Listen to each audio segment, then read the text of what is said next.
Connected হয়েছে কয়জন দেখো?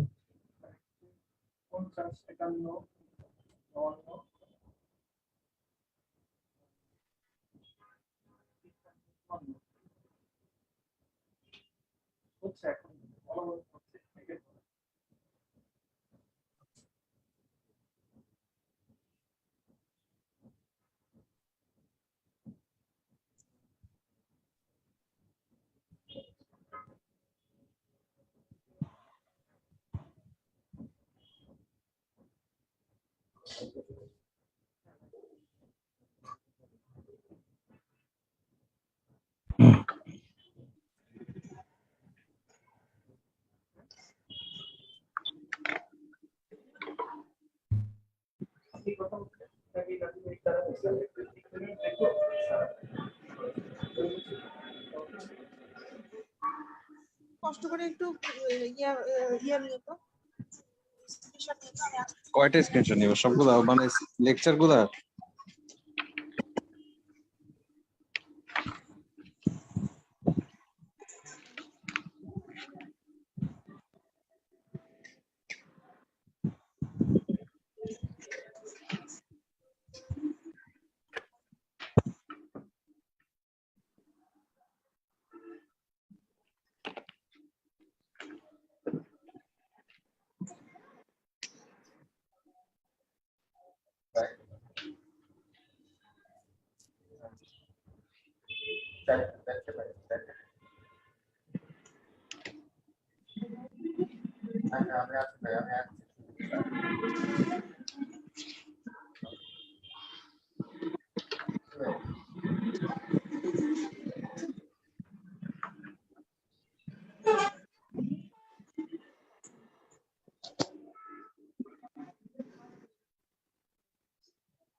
স্যার আমি ইন্ট্রোডিউস করে দিয়ে শুরু করে দেন।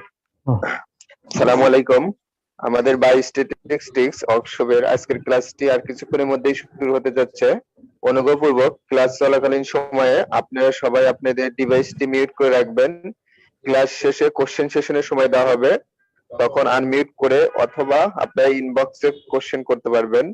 আর রিসার্চ পার্সন হিসেবে আমাদের সাথে রয়েছে আমাদের সবার প্রিয়, সবার পরিচিত কিংবদন্তি professor doctor M D Mozammel Haque sir, department of biochemistry and molecular biology, Bangabandhu Sheikh Mujib medical বিশ্ববিদ্যালয়। ধন্যবাদ সবাইকে। আসসালামু আলাইকুম। স্যার শুরু করতে পারেন।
ঠিক আছে,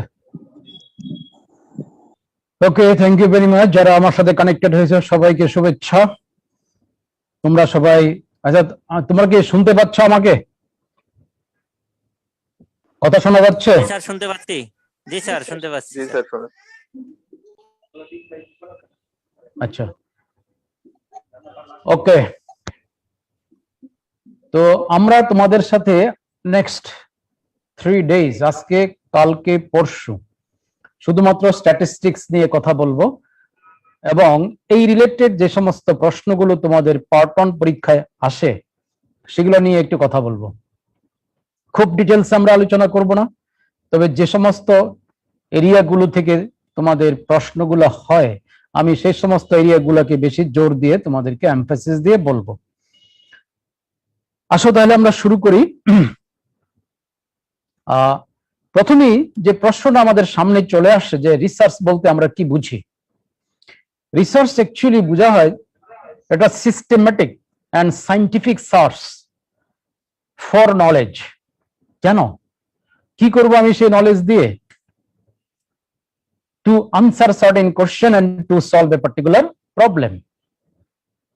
একটা মানুষ তখনই রিসার্চ করে যখন তার মাথায় কোনো একটা প্রবলেম আসে এবং সেই প্রবলেম থেকে যদি কোনো প্রশ্ন তার মাথায় চলে আসে এবং সেই প্রশ্নের উত্তর সে জানতে চায়, তখনই কিন্তু আমরা রিসার্চ করি। আমরা আমাদের প্রশ্নের উত্তর জানতে চাই, কারণ এই প্রশ্নটা কোথা থেকে এসেছে? একটা প্রবলেম থেকে এসেছে। আমি সেই প্রবলেমকে সলভ করতে চাই। কিভাবে সলভ করব? সেই প্রবলেম থেকে যে কোশ্চেন আমার মাথায় এসেছে, সেই প্রশ্নের উত্তরটা আমি যদি পাই, তবেই আমি আমার সেই প্রবলেমটাকে সলভ করতে পারবো। সুতরাং রিসার্চ শুরু হবে একটা প্রবলেমকে দিয়ে। সেই প্রবলেম নিয়ে যখন রিসার্চার চিন্তা করবে, তখন রিসার্চারের মাথায় কিছু প্রশ্ন আসবে।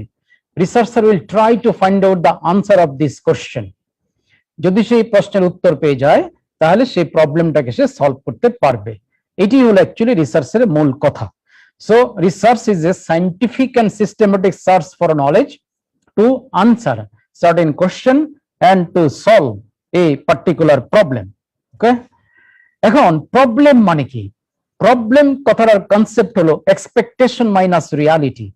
আমি কি প্রত্যাশা করছি আর বাস্তবে আমি কি দেখতে পাচ্ছি, এই দুইয়ের মধ্যে যদি গ্যাপ থাকে, তাহলে বুঝতে হবে যে you are in a problem.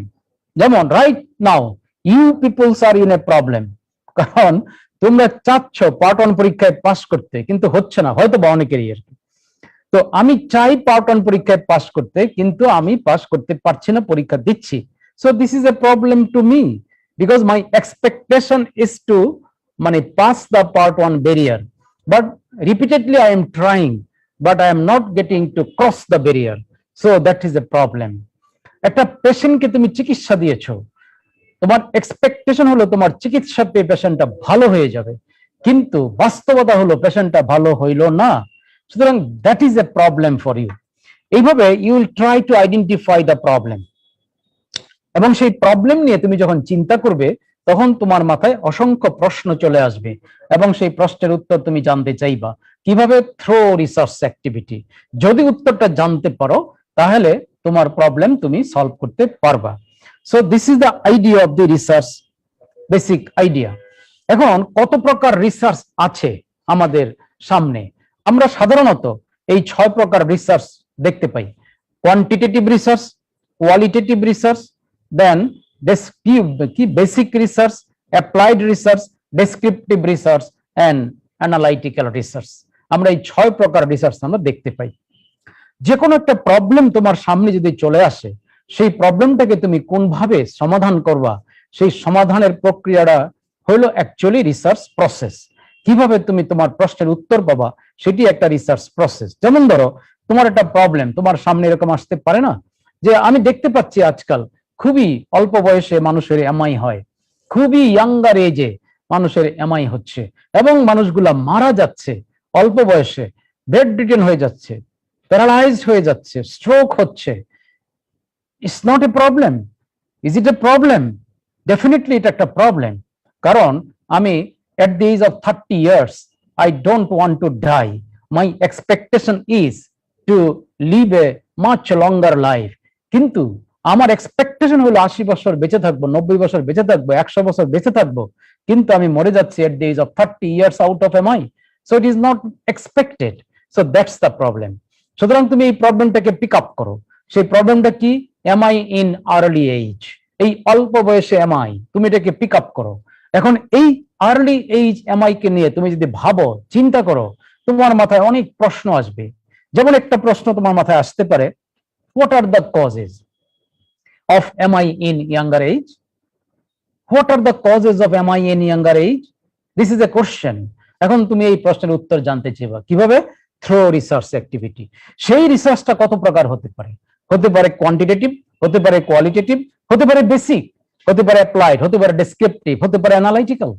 এই জিনিসগুলোর মধ্যে পার্থক্যটা কোথায়? ধরো কোয়ান্টিটেটিভ রিসার্চ এন্ড কোয়ালিটেটিভ রিসার্চের ডিফারেন্সটা কোথায়? তুমি তোমার রিসার্চ প্রসেসের মধ্য দিয়ে তুমি একটা কিছু জানতে চাইবা, কিছু একটা ডেটা তুমি কালেক্ট করবা, কিছু একটা তথ্য তুমি কালেক্ট করবা। এখন তুমি যে ডেটাটা কালেক্ট করলা, যে তথ্যটা তুমি কালেক্ট করলা, সেই তথ্যটা কি কোয়ান্টিটেটিভ? যদি হয় তাহলে ইট উইল কোয়ান্টিটেটিভ রিসার্চ। যেমন আমি বাংলাদেশের ডাক্তারদের মিন ব্লাড প্রেশার কত জানতে চাই, so I am interested about the mean blood pressure of the doctors of Bangladesh, and this mean blood pressure is clearly a quantitative issue, so this will be a quantitative research. আবার যদি এমন হয় যে আমি আমার কি বলে ডাক্তারদের অ্যাটিটিউড জানতে চাই, ফিলিংস জানতে চাই, বিহেভিয়ার জানতে চাই অ্যাবাউট দি কোভিড-19 সিনারিও, একজন ডাক্তার যারা কোভিড-19 ডেডিকেটেড হসপিটালে কাজ করতেছে, কোভিড রোগীদের চিকিৎসা দিচ্ছে, তুমি এই সমস্ত ডাক্তারদের ইন্টারভিউ নাও এবং তাদের কি বলে সাইকোলজিক্যাল অ্যাসেসমেন্ট করো, তাদের মতামত নাও, তাদের কি বলে অপিনিয়ন নাও, অ্যাটিটিউড দেখো। So if you do a research to find out the attitude, opinion, feelings of study subjects about a particular matter, that will be a qualitative type of research. এই যে তোমার হাসপাতালে কত পেশেন্ট আসতেছে, কত patient যাচ্ছে, তুমি তাদেরকে ধরো না, যে পেশেন্টটা হাসপাতাল থেকে চিকিৎসা নিয়ে চলে যাচ্ছে তাকে জিজ্ঞেস করো যে ভাই আপনি যে হাসপাতালে ছিলেন 7 দিন, বলেন তো আমার এই হাসপাতালের চিকিৎসা ব্যবস্থা সম্পর্কে একটু কমেন্ট করে জানতো, কেমন লাগছে আপনার এই হাসপাতালটা। তার ফিলিংস জানতে চাইবা, তার অ্যাটিটিউড জানতে চাইবা, তার অপিনিয়ন জানতে চাইবা অ্যাবাউট দি হসপিটাল মানে system, about the health delivery system of the hospital. This type of research is called the qualitative type of research. আজকে সকালে আমার ডিপার্টমেন্টে আসলো 2 জন ছাত্র, তারা কি বলে প্যালিয়েটিভ কেয়ার মেডিসিনে এমডি করছে, প্যালিয়েটিভ কেয়ার মেডিসিন, তারা থিসিস করছে। আমি জিজ্ঞেস করলাম তুমি কি থিসিস করো? বলে যে stress and strain over the caregivers of the palliative care patient. যে পেশেন্টটা প্যালিয়েটিভ কেয়ার নিচ্ছে, হাসপাতালে ভর্তি হচ্ছে, এগুলো তো টার্মিনাল স্টেজ, ডাইং কন্ডিশন। এই সমস্ত patient mostly they are malignant patient. এই সমস্ত পেশেন্টকে যারা সেবা দিচ্ছে, তার আত্মীয় স্বজন সেবা দিচ্ছে, তাদের সাইকোলজিক্যাল অ্যাসেসমেন্ট করতেছে, তাদের স্ট্রেস এন্ড স্ট্রেন দেখতেছে। তো এই যে psychological assessment, stress and strain দেখা মানে কেয়ার গিভারদের, this is a sort of qualitative issue, it's not a quantitative issue. So if you do this type of research, that is called qualitative research. কোনটা basic research, কোনটা applied research? Basic research বলছে deals with the fundamental mechanism of a particular issue, fundamental mechanism of a particular issue. যেমন ধরো আমরা বলি আজকাল যে COVID-19 পেশেন্টের সাইটোকাইন স্টর্ম হয়, আর because of that cytokine storm ultimately there is multi system involvement leading to death, sudden death, devastating death. তো এই যে সাইটোকাইন স্টর্ম তুমি একটা রিসার্চ করে বের করে ফেলো না, what is the pathophysiological mechanism of the cytokine storm in COVID-19 patient. এই যে বেসিক মেকানিজম বের করে ফেললা, কোভিড-19 এর যে সাইটোকাইন স্টর্ম হয় তার একদম বেসিক মেকানিজম, এইটা হলো তোমার বেসিক রিসার্চ। আর অ্যাপ্লাইড রিসার্চ হলো প্রবলেম ওরিয়েন্টেড রিসার্চ। আমি কোনো বেসিক রিসার্চ করব না। বেসিক রিসার্চের সাথে অ্যাপ্লাইড রিসার্চের পার্থক্য হলো এই, basic research generate the idea, generate the knowledge, generate the theory, কিন্তু এই নলেজ, এই theory right at this moment কোনো অ্যাকিউট প্রবলেমকে সলভ করতে পারবে না। যেমন ধরো তোমাকে যে উদাহরণটা দিলাম যে basic mechanism of the cytokine storm of the COVID-19 patient, তুমি আবিষ্কার করে ফেলেছো রিসার্চ করে।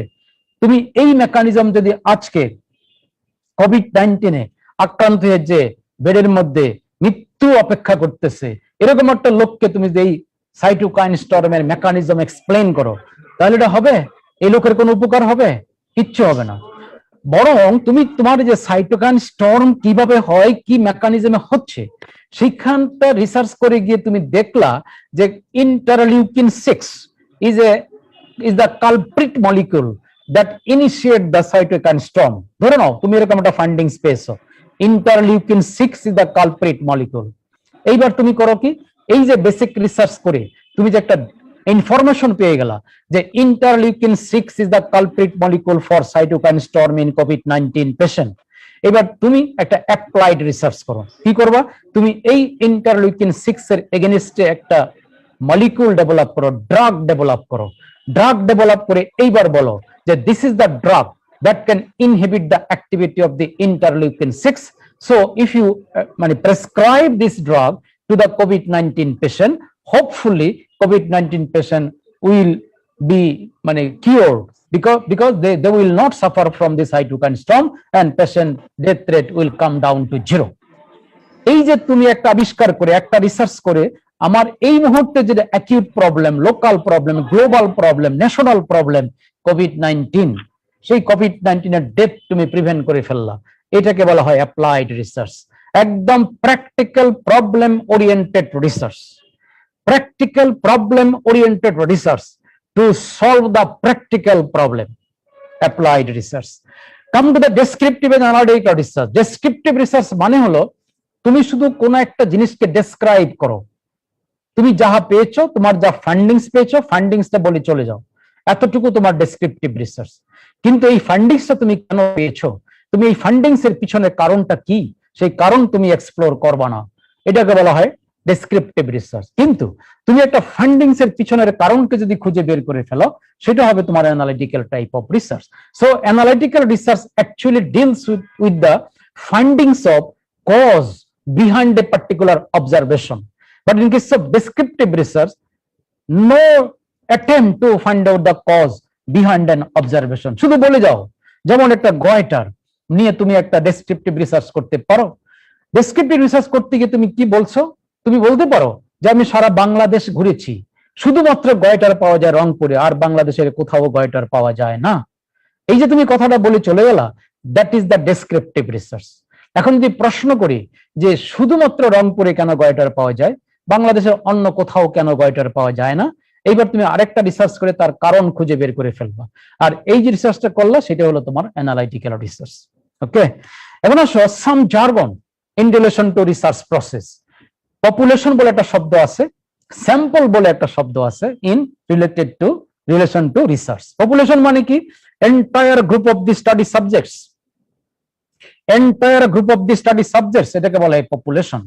যেমন আমি বাংলাদেশের ডাক্তারদের মিন ব্লাড প্রেশার কত জানতে চাই, তাহলে আমার পপুলেশন হবে অল ডক্টরস অফ বাংলাদেশ। আমার বাংলাদেশে 80,000 ডাক্তার আছে, আমার এই 80,000 ডাক্তার পুরোটাই আমার পপুলেশন। ওকে, আমি এই দেশের আন্ডার 5 ইয়ার চিলড্রেনদের ভিটামিন এ স্ট্যাটাস দেখতে চাই, আমি জানতে চাই, তাহলে তোমার পপুলেশন হবে all under 5 year children of Bangladesh. আমি বাংলাদেশের নিউবর্ন বেবির এভারেজ বার্থ রেট কত আমি জানতে চাই, তাহলে তোমার পপুলেশন হবে all newborn baby that is born in Bangladesh at a particular period of time. এই হলো তোমার কনসেপ্ট অফ পপুলেশন। এখন দেখা গেল যে রিসার্চে population most of the times big, sometimes it is infinite population, sometimes infinite. যেমন তুমি বঙ্গোপসাগরের মাছের উপরে রিসার্চ করতে পারো, বঙ্গোপসাগরের মাছ নিয়ে অনেক ফিশারিজের ছেলেরা রিসার্চ করে, তো সে যদি বঙ্গোপসাগরের মাছ নিয়ে রিসার্চ করে, তাহলে তার পপুলেশন হলো অল ফিশেস অফ দি বে of Bengal, and this is an infinite population. So in research, population is most of the time it is large, sometimes it is infinite population. So it is not possible on the part of the researcher to reach each and every unit of the total population and to collect the data and finally to conclude. Not possible to reach the every element of the every unit of the total population. আমি বাংলাদেশের ডাক্তারদের main blood pressure জানতে চাই, আমার population হলো all doctors of Bangladesh এবং আমার population সাইজটা হলো 80,000. Is it possible on the part of me to go to each and every 80,000 doctors and to measure their blood pressure? No. সুতরাং আমরা কাজ করব একটা পার্ট অফ দ্য পপুলেশনের উপরে, আর সেই পার্ট অফ দ্য পপুলেশন মানে হলো sample, part of the population, that is called sample. এখন আর তিনটা কথা, একটা হলো প্যারামিটার, আরেকটা হলো স্ট্যাটিস্টিক, আরেকটা হলো inferential statistic. What is parameter? বলছে summary value of the total population, summary value of the total population, that is called parameter. কনসেপ্টটা কি? ধরো তুমি বাংলাদেশের ডাক্তারদের মিন ব্লাড প্রেশার কত জানতে চাও, ওকে, এবং আমার পপুলেশন হলো অল ডক্টরস অফ বাংলাদেশ এবং সেখানে আমার 80,000 ডাক্তার আছে। এবার তোমাকে একটা স্বপ্নের কথা বলি, যদি এমন হইতো যে সত্যি সত্যি তোমাকে আল্লাহ তাআলা এমন একটা ক্ষমতা দিয়েছে, তুমি একা একা এই ৮০,০০০ ডাক্তার প্রত্যেকের ব্লাড প্রেশার মেজার করে ফেলেছো ৭ দিনে একা একা, তাহলে তুমি ৮০,০০০টা ভ্যালু তুমি পেয়ে গেছো। এবার এই ৮০,০০০টা ভ্যালুর একটা মিন তৈরি করো। মনে করো সেই মিনটা হয়েছে 130 মিলিমিটার মার্কারি, তাহলে এটি হবে তোমার প্যারামিটার।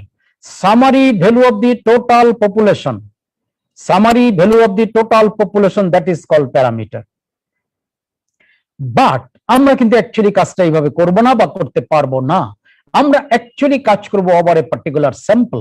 তুমি ধরে নাও আমার স্যাম্পলে ৪,০০০ ডাক্তার আছে, আমি এই ৪,০০০ ডাক্তারের ব্লাড প্রেশার সত্যি সত্যি মেজার করব এবং ৪,০০০টা ভ্যালু আমি পেয়ে যাব, এবং এই ৪,০০০টা ভ্যালুর তুমি একটা মিন তৈরি করো। ধরে নাও সেই মিনটা হলো 125 millimetre mercury. So this 125 millimetre mercury is the statistics বা summary value of the sample. So summary value of the total population is the parameter and summary value of the sample is the statistics. Now come to the point. একজন researcher কোন জিনিসটা পাইতে চায়, একজন researcher কোন জিনিসটা স্বপ্নে দেখে, তার স্বপ্নটা কি, কাকে পাইতে সে চায়? সে কি প্যারামিটার পাইতে চায়, নাকি সে স্ট্যাটিস্টিক্স পাইতে চায়? সে কি সামারি ভ্যালু অফ পপুলেশন পাইতে চায়, নাকি summary value of the sample পাইতে চায়? একজন রিসার্চারের স্বপ্ন কিন্তু to find out the summary value of the total population, that means to find out the parameter, and this parameter মানে হলো summary value of the total population. আমি তোমাকে বলেছিলাম I like to find out the mean blood pressure of the doctors of Bangladesh, I like to find out the mean blood pressure of the doctors of Bangladesh. তার মানে I am interested about the parameter, I am interested about the summary value of the total population. কিন্তু আমার পক্ষে গোটা পপুলেশনের উপর কাজ করা সম্ভব নয়। আমি কাজ করেছি একটা পার্টিকুলার স্যাম্পলের উপরে আর কি, আর সেই স্যাম্পল থেকে পেয়েছি স্যাম্পল স্ট্যাটিস্টিক্স। কিন্তু আমার স্বপ্ন কিন্তু to find out the population parameter, but আমি হাতে পেয়েছি sample statistics because I actually work over the sample. এইবার আমাকে এই স্যাম্পল থেকে আমি যে স্যাম্পল স্ট্যাটিস্টিক্সটা পেয়েছি, summary value of the sample পেয়েছি, এখান থেকে আমাকে পপুলেশন প্যারামিটারে যেতে হবে। তার মানে আমি আমার স্যাম্পল থেকে যে ডাটা পেয়েছি, আমার স্যাম্পলে কাজ করে আমি যে তথ্য পেয়েছি, সেই তথ্যের উপর ডিপেন্ড করে through some mathematical process, through some statistical process, I must make prediction about the population parameter. কি হইতে পারে আমার পপুলেশন প্যারামিটার? এইটার নামই হলো ইনফারেন্সিয়াল স্ট্যাটিস্টিক্স, মানে conclusion about the status of the total population depending on the findings, depending on the data that I have collected from my sample. Bangla কথাটা হলো স্যাম্পল থেকে আমি যে তথ্য পেয়েছি, স্যাম্পলের উপর কাজ করে আমি যে ডেটা পেয়েছি, তাহার উপর ডিপেন্ড করে through mathematics, through statistics, I must make prediction about the possible status of the population, about the possible dimension of the population parameter, আর এটার নাম ইনফারেন্সিয়াল স্ট্যাটিস্টিক্স। এবার আসো ভ্যারিয়েবল মানে কি? ভ্যারিয়েবল মানে হলো something that varies, anything that varies, any characteristic that varies, that is called variable. যেমন blood pressure, it varies from person to person. যেমন body weight, it varies from person to person. যেমন IQ, it varies from person to person. যেমন skin colour, it varies from person to person. যেমন gender, it varies from person to person. যেমন blood group, it varies from person to person. So this is called variable. What is data? Data is the value or information of a variable. যে ভেরিয়েবলটা নিয়ে তুমি কথা বলবে, সেই ভেরিয়েবলের একটা value তুমি আমাকে বলবা, সেই ভেরিয়েবলের একটা তথ্য তুমি আমাকে দিবা। এই যে ভ্যালুটা বললা, এই যে তথ্যটা দিলা, that value, that information of that particular variable is called the data. যেমন মনে করো blood pressure itself is a variable because it varies from person to person. But if you measure the blood pressure of your patient and if you say your blood pressure is 120 millimeter mercury, in that case you have generated the value of a variable blood pressure. So this 120 millimeter mercury will be data. তুমি একটা লোকের blood pressure measure করে এই কথাও বলতে পারো যে আপনি কিন্তু হাই ব্লাড প্রেশার, আপনার ব্লাড প্রেশার নরমাল, আপনার ব্লাড প্রেশারটা লো। তার মানে কি তুমি এই লোকের ব্লাড প্রেশার সম্পর্কে কোনো কি বলে তুমি ভ্যালু তোমাকে তুমি দাও নাই, তুমি দিয়েছো ইনফরমেশন, মানে তথ্য দিয়েছো, তার ব্লাড প্রেশারের তথ্য দিয়েছো। আপনার ব্লাড প্রেশার হাই, আপনার ব্লাড প্রেশার লো, আপনার blood pressure normal. So you have given the information and that information is also data, because these high blood pressure, low blood pressure, normal blood pressure, that is the information of a variable, and that variable is the blood pressure. So that information is called the data.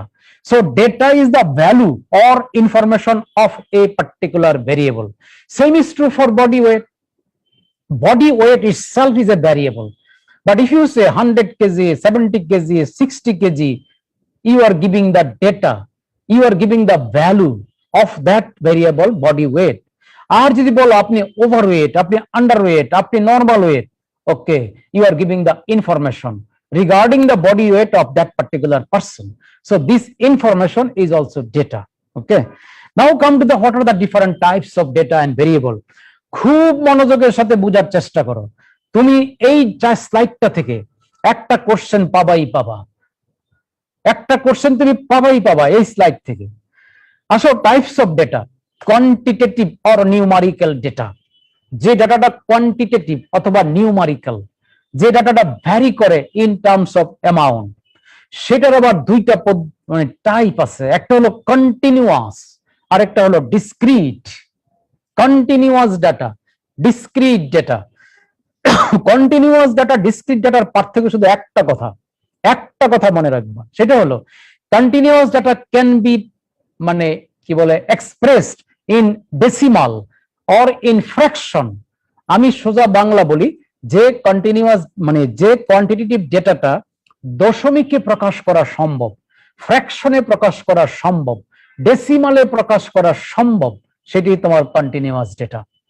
আর যেটার মধ্যে কোনো fraction হবে না, কোনো decimal হবে না, হবে শুধু হোল নিউমারিক্যাল ভ্যালু, হবে 1, তারপরে 2, তারপরে 3, 1 এবং 2 এর মধ্যে তার কোনো ডেটা থাকবে না, সেটি হলো তোমার ডিসক্রিট ডাটা। যেমন ফ্যামিলি মেম্বার, আপনার বাচ্চা কাচ্চা কয়জন, তুমি কখনো বলতে পারবে না তোমার বাচ্চা কাচ্চা 2.5টা।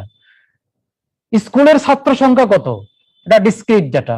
হসপিটালের বেড কত, ডিসক্রিট ডাটা। প্রতিদিন কতটা পেশেন্ট ভর্তি হয়, ডিসক্রিট ডাটা। প্রতিদিন কতটা পেশেন্ট মারা যায়, ডিসক্রিট ডাটা। তোমার মুখে কয়টা দাঁত আছে, ডিসক্রিট ডেটা। ঠিক আছে? কিন্তু যেটা নাকি হাইট, যেটা নাকি বডি ওয়েট, এটা কিন্তু continuous data, because height you can express in decimal. আমার হাইট হতে পারে 5 ফিট, হতে পারে 5.1 ফিট, হতে পারে 5.2 ফিট, হতে পারে 5.3 ফিট, কন্টিনিউয়াস ডেটা। আর যেটা নিয়ে শুধু হোল নিউমারিক্যাল ভ্যালু নিবে, সেটা তোমার ডিসক্রিট ডেটা। ওকে, এবার আসো কোয়ালিটেটিভ ডেটা বা ক্যাটাগরিক্যাল ডেটা, যেটা ভ্যারি করে ইন ক্যাটাগরি, যেটাকে কোয়ান্টিফাই করা যায় না, শুধুমাত্র কাউন্ট করা যায়। But numerical data, quantitative data, you can quantify. Okay, তবে কোয়ালিটেটিভ ডেটাকে তুমি যেটা ভ্যারি করবে ইন ক্যাটাগরি, যেমন নমিনাল ডাটা, অর্ডিনাল ডাটা, এটা দুই প্রকার। নমিনাল কোনটা, যে সমস্ত কোয়ালিটেটিভ ডেটা মধ্যে কোনো র্যাঙ্কিং চলবে না, কোনো অর্ডার চলবে না, কোনো র্যাঙ্কিং তুমি করতে পারবে না, কোনো সিকোয়েন্স তুমি করতে পারবে না, জাস্ট তোমাকে আইডেন্টিফাই করবে যে তুমি অমুক, তুমি অমুক। যেমন জেন্ডার, জেন্ডার হলো একটা ভ্যারিয়েবল, আর জেন্ডারের ডাটা হলো মেল অ্যান্ড ফিমেল। ওকে, তুমি মেল, আমি ফিমেল, আমি মেল, তুমি female. What does it indicate?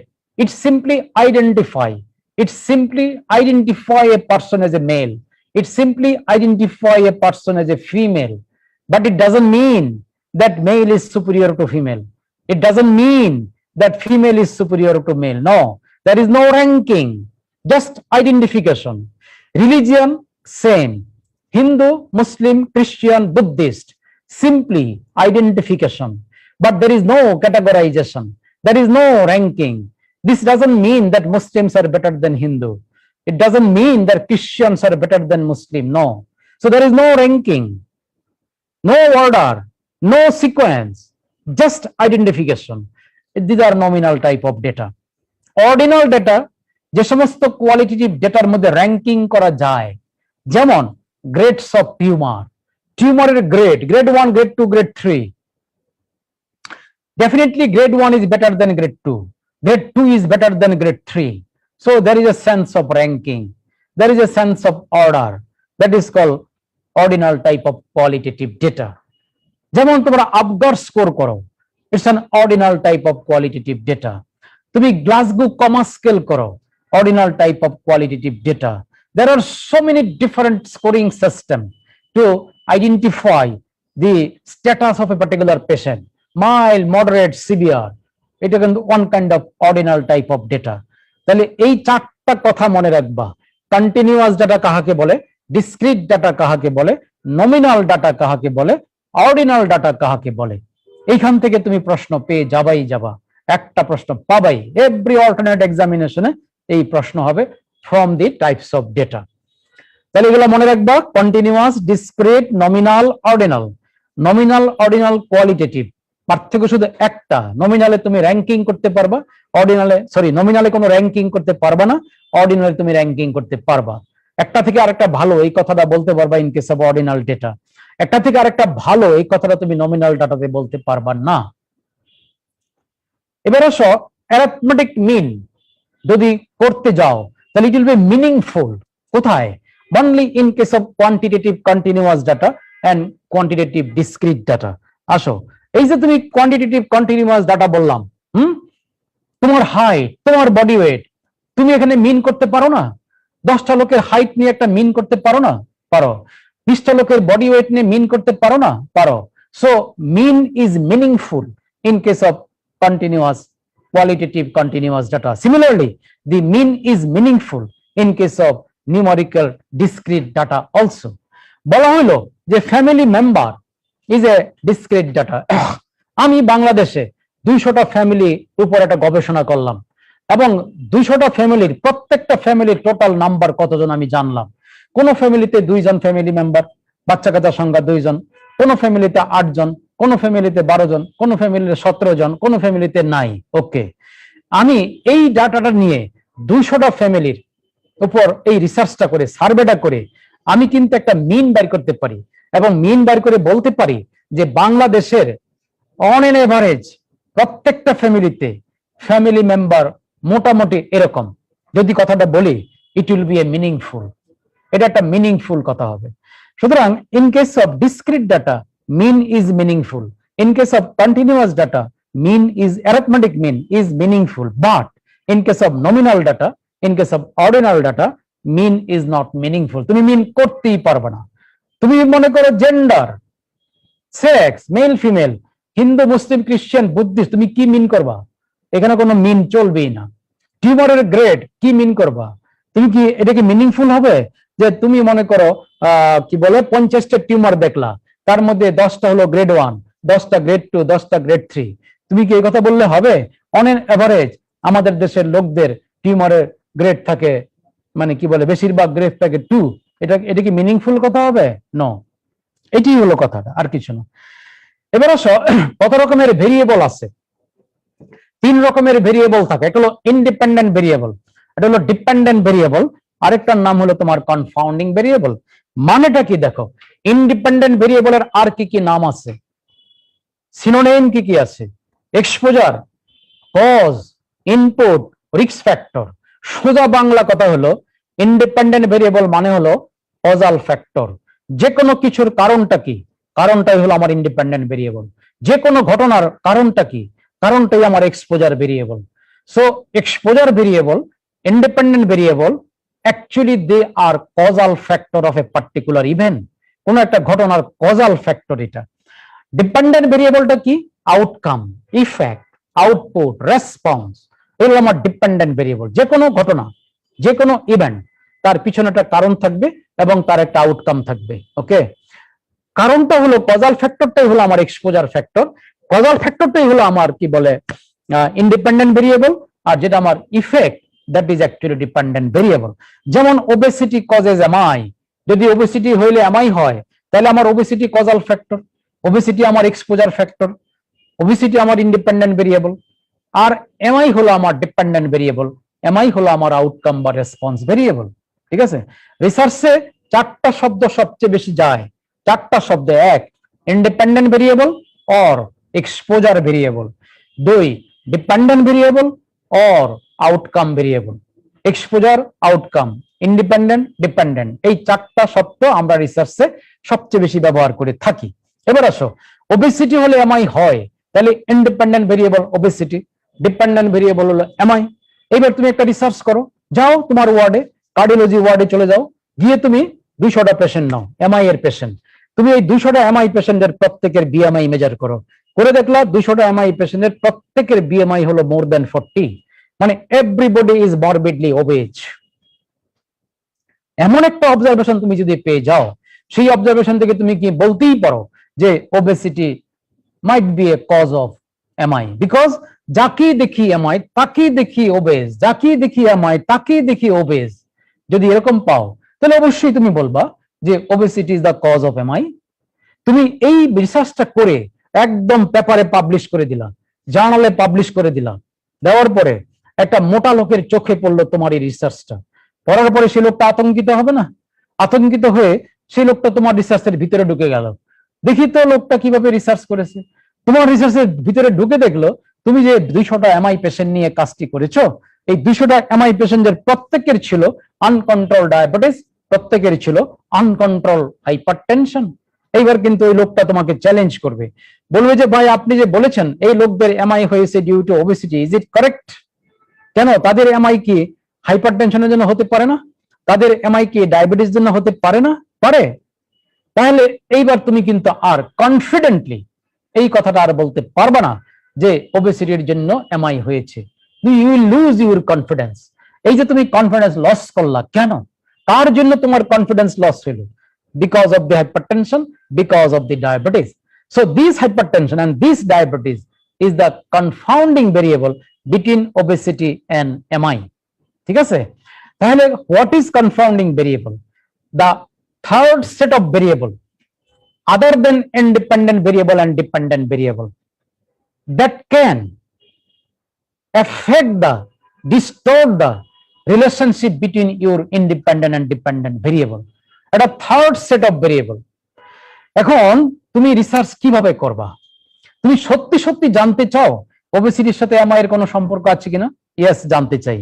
তাহলে আমার প্রথম কাজ কি? আমার প্রথম কাজ হবে এই যে আমি ওবেসিটির সাথে এমআই এর সম্পর্ক আছে কিনা যে জানতে চাচ্ছি, তাহলে আমাকে প্রথম খুঁজে বের করতে হবে আমার এই প্রস্তাবিত ওবেসিটি এজ ইন্ডিপেন্ডেন্ট ভেরিয়েবল, আমার প্রস্তাবিত এমআই এজ ডিপেন্ডেন্ট ভেরিয়েবল, এই দুইয়ের মধ্যে কোনো কনফাউন্ডিং ভেরিয়েবল আছে কি না খুঁজো। ধরো তুমি খুঁজতে খুঁজতে পেয়ে গেছো দুইটা কনফাউন্ডিং ভেরিয়েবল, এক হাইপারটেনশন, দুই ডায়াবেটিস। এখন তুমি যদি সত্যি ওবেসিটির সাথে ডায়াবেটিসের সম্পর্ক আছে কিনা জানতে চাও, সরি এমআই এর সম্পর্ক আছে কিনা জানতে চাও, তাহলে কেমন এমআই পেশেন্ট নিয়ে কাজ করবা? যে এমআই পেশেন্টের হাইপারটেনশন নাই, যে এমআই পেশেন্টের ডায়াবেটিস নাই, এমন পেশেন্ট নিয়ে তুমি কাজ করবা। This are call exclusion criteria. আমরা যখন পেশেন্ট এনরোলমেন্ট করব ফর রিসার্চ, আমরা এই সমস্ত এক্সক্লুশন ক্রাইটেরিয়া দিয়ে আমি আমার কনফাউন্ডিং ভেরিয়েবল গুলাকে আমি এক্সক্লুড করে দিব। একটা পেশেন্ট তার হাইপারটেনশন নাই, তার ডায়াবেটিস নাই, এটা MI patient, no hypertension, no diabetes. এইবার যদি আমি দেখি এমন 200টা এমআই পেশেন্ট, তাদের কারোরই হাইপারটেনশন নাই, তাদের কারোরই ডায়াবেটিস নাই, কিন্তু প্রত্যেকের ওবেসিটি আছে, তখন আমি নিশ্চয়ই বলতে পারবো যে this MI is due to the obesity. This is the confounding variable. তাহলে independent variable, dependent variable, confounding variable, তিনটা কথা মনে রাখবা। আরেকটা কথা আছে ডিকোটোমাস ডাটা বা বাইনারি ডাটা। মানেটা কি? It is a nominal type of qualitative data that shows only two category. Nominal type of qualitative data. তাহলে বুঝো, কথা বুঝো। প্রথমত এটা একটা কোয়ালিটেটিভ ডেটা, দ্বিতীয়ত এটা একটা নমিনাল ডেটা। কোয়ালিটেটিভ ডেটা দুই প্রকার, নমিনাল, অর্ডিনাল। তাহলে এটা কোয়ালিটেটিভ ডেটা এবং নমিনাল ডাটা, এবং যার এক্সপ্রেশন হবে অনলি টু, কেবলমাত্র দুইটা ক্যাটাগরিকে সে এক্সপ্রেস করবে। যেমন জেন্ডার, আমার জেন্ডার একটা nominal data, qualitative nominal data, এবং আমার জেন্ডারের এক্সপ্রেশন মাত্র দুইটা, আইদার মেল অথবা female. Okay. State of pregnancy, একটা মহিলার প্রেগনেন্সি টেস্ট করছো, তুমি কি বলবা? Either you are pregnant or you are not a pregnant. Third কোনো কথা তুমি বলতে পারবে না। তুমি এরকম কথা বলতে পারবাই না যে আপনি 50% প্রেগনেন্ট, 50% নন প্রেগনেন্ট। নো, শুধুমাত্র দুইটা category. So that is an nominal data, sorry কি বলে, বাইনারি ডাটা অর ডাইকোটোমাস ডাটা বা ডিকোটোমাস ডাটা বলে আর কি। পরীক্ষা দিয়েছো তুমি, কি হবে? হয় তুমি পাস করবা, না হলে ফেল করবা, মাঝামাঝি কিছু নাই। সুতরাং এটা একটা বাইনারি ডাটা, এটা ডাইকোটোমাস ডাটা। তুমি একটা রোগীকে চিকিৎসা করেছো, কি হবে? আইদার ভালো হবে অথবা ভালো হবে না, মাঝামাঝি কিছু নাই, হয় ভালো হবে না হলে ভালো হবে না।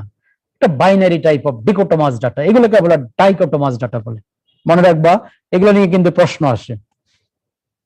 কত প্রকার স্কেল আছে ফর মেজারমেন্ট অফ ডেটা? মনে রাখবা 4টা স্কেল আছে, nominal scale, ordinal scale, interval scale, ratio scale.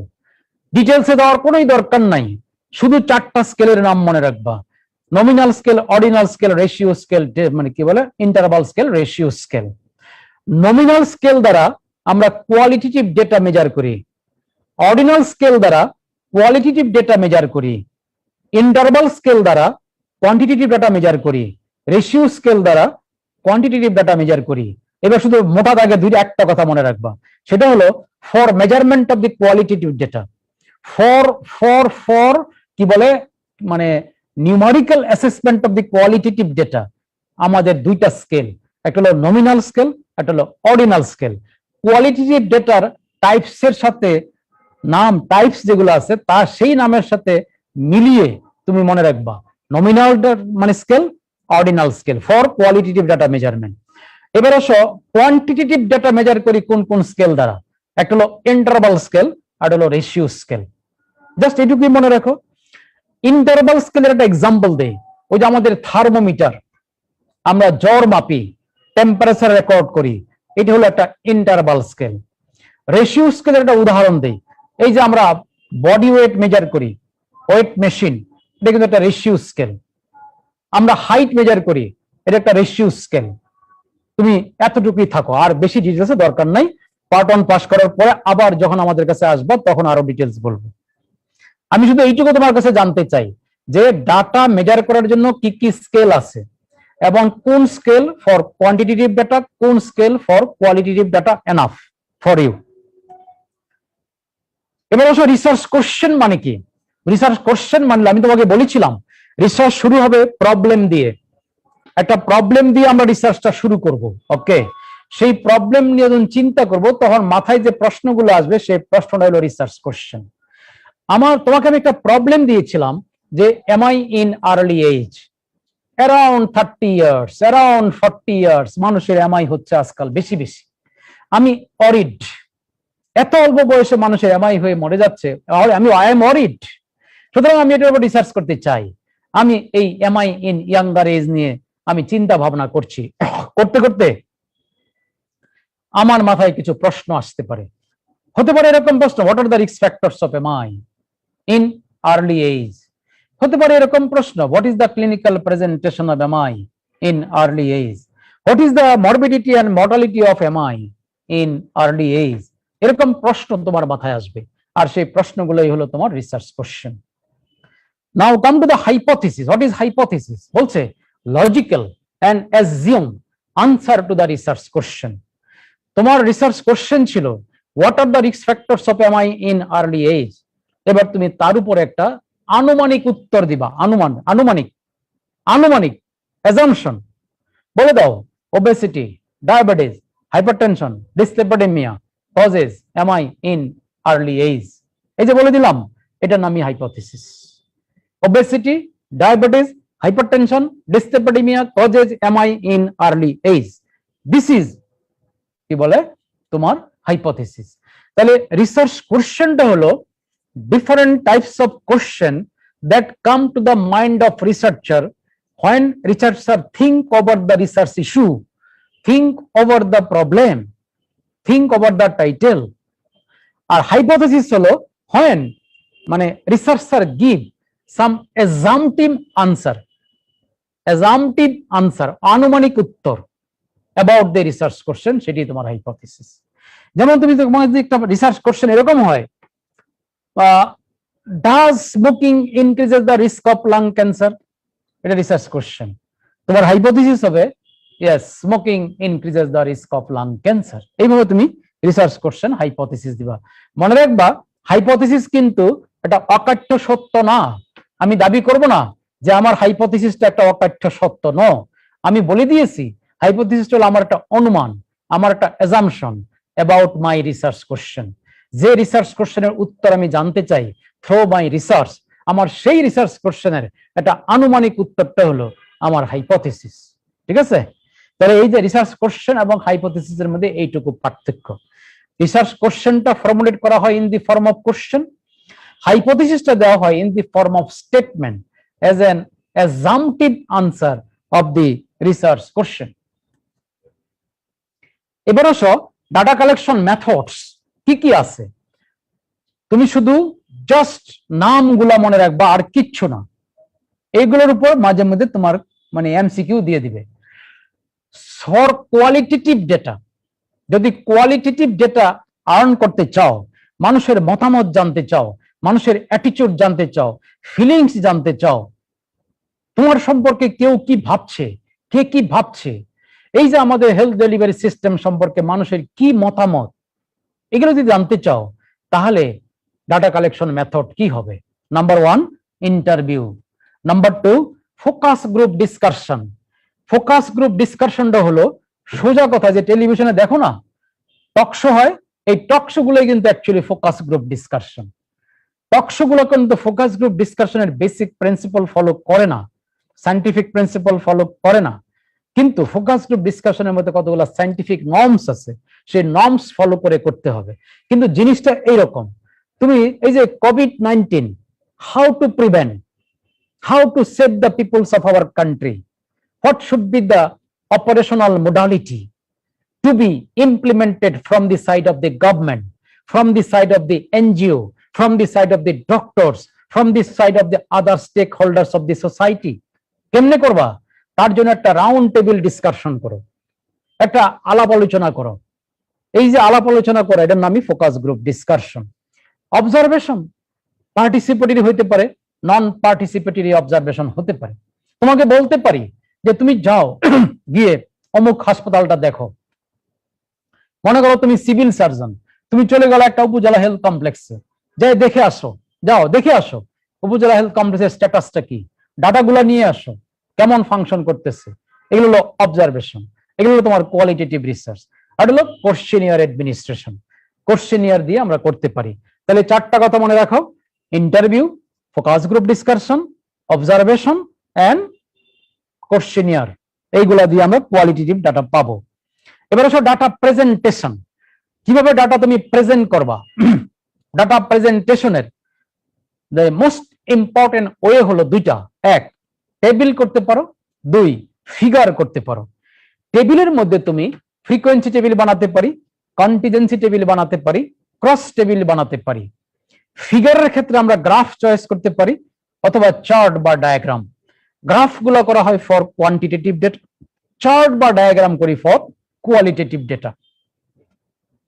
তাহলে তুমি মনে রাখবা ডাটা প্রেজেন্টেশনের জন্য দুইটা পদ্ধতি, একটা হলো টেবিল তৈরি করো, টেবিল টেবিল, আরেকটা হলো ফিগার তৈরি করো, আইদার গ্রাফ অথবা ডায়াগ্রাম। গ্রাফ করি ফর কোয়ান্টিটেটিভ ডেটা, ডায়াগ্রাম করি ফর কোয়ালিটেটিভ ডেটা। জাস্ট এতটুকুই, আর কোনো ডিটেলস এর প্রয়োজন নাই। এরপরে খুবই ইন্টারেস্টিং একটা দিব, সেটা হলো আমরা বলেছিলাম একটু আগে যে গ্রাফ করা হয় ফর কোয়ান্টিটেটিভ ডেটা প্রেজেন্টেশন, আর ডায়াগ্রাম বা চার্ট করা হয় ফর কোয়ালিটেটিভ ডাটা প্রেজেন্টেশন। এখন ফর কোয়ান্টিটেটিভ ডেটা আমরা কি কি গ্রাফ ব্যবহার করি, তোমার প্রতি আমার সুনির্দিষ্ট নির্দেশ, তুমি জাস্ট এই নামগুলা মুখস্থ করে ফেলবা, যদি পারো ভালো, আর না হলে তোমাকে একটা টিপস শিখাচ্ছি একটু পরে। যেমন histogram, frequency polygon, frequency curve, line chart, scatter diagram, box plot. Box প্লটটা কি এটা তুমি এখন বুঝতে যেও না, ঝাইরা মুখস্থ করো। বক্স হুইস্কার প্লট বা বক্স প্লট একই কথা। Ogive, cumulative frequency curve, stem and leaf plot, এই কটা হলো graph for quantitative data presentation. এবার আসো কোয়ালিটেটিভ ডাটার জন্য তুমি কি কি ডায়াগ্রাম তৈরি করবা। এক, সিম্পল বার ডায়াগ্রাম, দুই মাল্টিপল বার ডায়াগ্রাম, তিন কম্পোনেন্ট বার ডায়াগ্রাম। এক কথায় বলে দাও বার ডায়াগ্রাম, এক কথায় বার ডায়াগ্রাম, পাই ডায়াগ্রাম, পিক্টোগ্রাম, ম্যাপ ডায়াগ্রাম। এই যে কোয়ালিটেটিভ ডাটার জন্য ডাটা প্রেজেন্টেশনের পদ্ধতি কি, এর সাথে কোয়ান্টিটেটিভ ডাটার জন্য ডাটা প্রেজেন্টেশনের পদ্ধতি কি এর সাথে মিলায়া প্রতি বছরই একটা প্রশ্ন আসে, এটার সাথে ওটা মিলাই দিবে, বলবে যে following are the tools for presentation of the quantitative data. সেটা এখান থেকে কয়েকটা দিল, কোয়ালিটি থেকে কয়েকটা দিল, এখান থেকে যে কটা দিবে ওটা ট্রু হবে, কোয়ালিটি থেকে যে কটা দিবে ওই কটা ফলস হবে। আবার উল্টা করে প্রশ্ন করতে পারে। তাহলে তোমার জন্য কি দরকার? তোমার এইগুলোর ভিতরে যাওয়ার কোনোই প্রয়োজন নাই আপাতত। তুমি শুধু মনে রাখবা কোয়ান্টিটেটিভ ডাটা প্রেজেন্টেশনের আমার টুলস গুলা কি, গ্রাফ গুলা কি কি, 1 নম্বর। 2 নম্বর হলো কোয়ালিটেটিভের জন্য গ্রাফ গুলা কি কি। দেখতেই পাচ্ছ তোমার কোয়ালিটেটিভের কম, জাস্ট 4টা কথা মনে রাখলেই চলে। একটা হলো বার ডায়াগ্রাম, পাই ডায়াগ্রাম, পিক্টোগ্রাম, ম্যাপ ডায়াগ্রাম। আর তোমার কোয়ান্টিটেটিভের ক্ষেত্রে অনেকগুলো, হিস্টোগ্রাম, ফ্রিকোয়েন্সি, পলিগন, 1 2 3 4 5 6, অনেকগুলা। তুমি যদি অনেকগুলা মনে রাখতে না পারো, তুমি একটাই মনে রাখো, ফর কোয়ালিটেটিভ ডাটা কি কি, জাস্ট 4টা কথা মনে রাখো, বার ডায়াগ্রাম, পাই ডায়াগ্রাম, পিক্টোগ্রাম, ম্যাপ ডায়াগ্রাম, এই 4টা মনে রাখো। আর বাকিটা এক্সক্লুশন দিয়ে তুমি তোমার এমসিকিউ সলভ করে ফেলতে পারবা। সব মনে রাখার তো দরকার নাই, দুইটাই যদি মনে রাখতে চাও, যদি পারো খুবই ভালো, আর না হলে শুধু একটা মনে রাখো। কোনটা? Qualitative data. 4টা কথা মনে রাখো, তাতেই তুমি এই রিলেশনে যে কটা উত্তর প্রশ্ন আসবে এমসিকিউ ধরে তোমার পক্ষে উত্তর দেওয়া সম্ভব। এবার আসো স্যাম্পলিং নিয়ে একটু কথা বলি, কারণ এইটার উপর থেকেও প্রশ্ন আসে, off and on every alternate ইয়ারের প্রশ্ন আসে। স্যাম্পলিং মানে কি? Collection of sample. আমি বলেছিলাম শুরুতে 2টা কথা, একটা হলো পপুলেশন, আর হলো স্যাম্পল। রিসার্চার বাস্তবে কাজ করবে স্যাম্পলের উপরে, গোটা পপুলেশনের উপরে আমি কিন্তু কাজ করতে পারবো না, কিন্তু আমার পপুলেশন থেকে আমার স্যাম্পলটাকে সিলেক্ট করতে হবে। সেই যে selection, that is called sampling. এই স্যাম্পলিং টেকনিকটা কত প্রকার আছে তাকাও, 2 প্রকার। একটা হলো র্যান্ডম স্যাম্পলিং, যার আরেকটা নাম হলো প্রবাবিলিটি স্যাম্পলিং। আর হলো নন র্যান্ডম স্যাম্পলিং, যার আরেকটা নাম হলো নন প্রবাবিলিটি স্যাম্পলিং। একটা হলো র্যান্ডম স্যাম্পলিং, আর হলো non random sampling. Random sampling এর আরেক নাম প্রবাবিলিটি স্যাম্পলিং, নন র্যান্ডম স্যাম্পলিং এর আরেক নাম নন প্রবাবিলিটি স্যাম্পলিং। এই দুটো টেকনিকের মধ্যে পার্থক্য কি? পার্থক্য হলো লটারি। র্যান্ডম স্যাম্পলিং করতে হবে by this type or that type of lottery, যে কোনো ফর্মে একটা লটারি তোমাকে করতে হবে, that is called random sampling. আর যেখানে উইদাউট লটারি তুমি স্যাম্পল সিলেক্ট করবা, সেটা হলো non random sampling. Random sampling এর আন্ডারে 6টা কথা একদম ঝাইরা মুখস্থ করবা, এখান থেকে প্রশ্ন আসবেই আসবে। Simple random sampling, systematic random sampling, stratified random sampling, cluster sampling, multi stage or area sampling, and finally multi phase sampling. প্রত্যেকটার মধ্যে লটারি থাকতে হবে। আর নন র্যান্ডম স্যাম্পলিং এ জাস্ট 3টা কথা, এটা হলো কনভিনিয়েন্ট স্যাম্পলিং, আর হলো পারপাসিভ অর জাজমেন্ট স্যাম্পলিং, আর হলো তোমার কোটা স্যাম্পলিং। ওকে ওকে, এই কয়টা মুখস্থ। তোমার এখানে একটা মিলায় একটা এমসিকিউ তৈরি করে ফেলবে, বলবে যে following are the random sampling technique, বলে এখান থেকে কিছু দিয়ে দিল যেগুলো ট্রু হবে, আর এখান থেকে 2টা দিয়ে দিল যে 2টা তোমার ফলস হবে। একদিন আমি বলবো এই 3টা আর এখানকার 6টা, এই 9টা নাম তুমি মুখস্থ করে ফেলো। যদি মুখস্থ করতে না পারো, অন্তত এই 3টা মনে রাখবা, তাহলে তুমি বাই এক্সক্লুশন ক্রাইটেরিয়া তুমি তোমার এমসিকিউ এর আনসারটা দিতে পারবা। তাহলে স্যাম্পলিং এর উপর কিন্তু আমি খুবই এমফাসিস দিলাম, কারণ what are the different types of sampling. এই 6 আর 3 9, এই 9টা কোনটা প্রবাবিলিটি স্যাম্পলিং, কোনটা নন প্রবাবিলিটি স্যাম্পলিং, এর উপর তুমি একটা কম্বিনেশনে প্রশ্ন পেয়ে যাবে। এবার আমি এই যে সিম্পল র্যান্ডম স্যাম্পলিং আর সিস্টেম্যাটিক র্যান্ডম স্যাম্পলিং, এগুলো সম্পর্কে হালকা একটু তোমাকে একটু বলবো। আসো প্রথমে সিম্পল র্যান্ডম স্যাম্পলিং। তুমি তোমার এতটুকু জীবনে নিশ্চয়ই কোনো না কোনো সময় কোনো না কোনো অকেশনে লটারিতে অংশগ্রহণ করেছো, আর সেই লটারিটা হলো সিম্পল র্যান্ডম স্যাম্পলিং। আমরা সচরাচর যে লটারিটা করি এটাই কিন্তু অ্যাকচুয়ালি সিম্পল র্যান্ডম স্যাম্পলিং। মনে করো তুমি পিকনিকে গিয়েছো, পিকনিকের দিন শেষে একটা রাফেল ড্র হয় না? সেই রাফেল ড্রতে যেটা আমরা করি এটাই কিন্তু অ্যাকচুয়ালি সিম্পল র্যান্ডম স্যাম্পলিং। সেই রাফেল ড্রতে তোমরা কি করেছিলা, কি করি আমরা? মনে করো উপস্থিত ছিল 200 জন লোক, এই 200 জন লোকের প্রত্যেকের কাছে আমি একটা টিকিট বিক্রি করেছিলাম। টিকিট বিক্রি করার উদ্দেশ্য কি? উদ্দেশ্য হলো প্রত্যেকের কপালে একটা করে নাম্বার দিয়ে দেওয়া।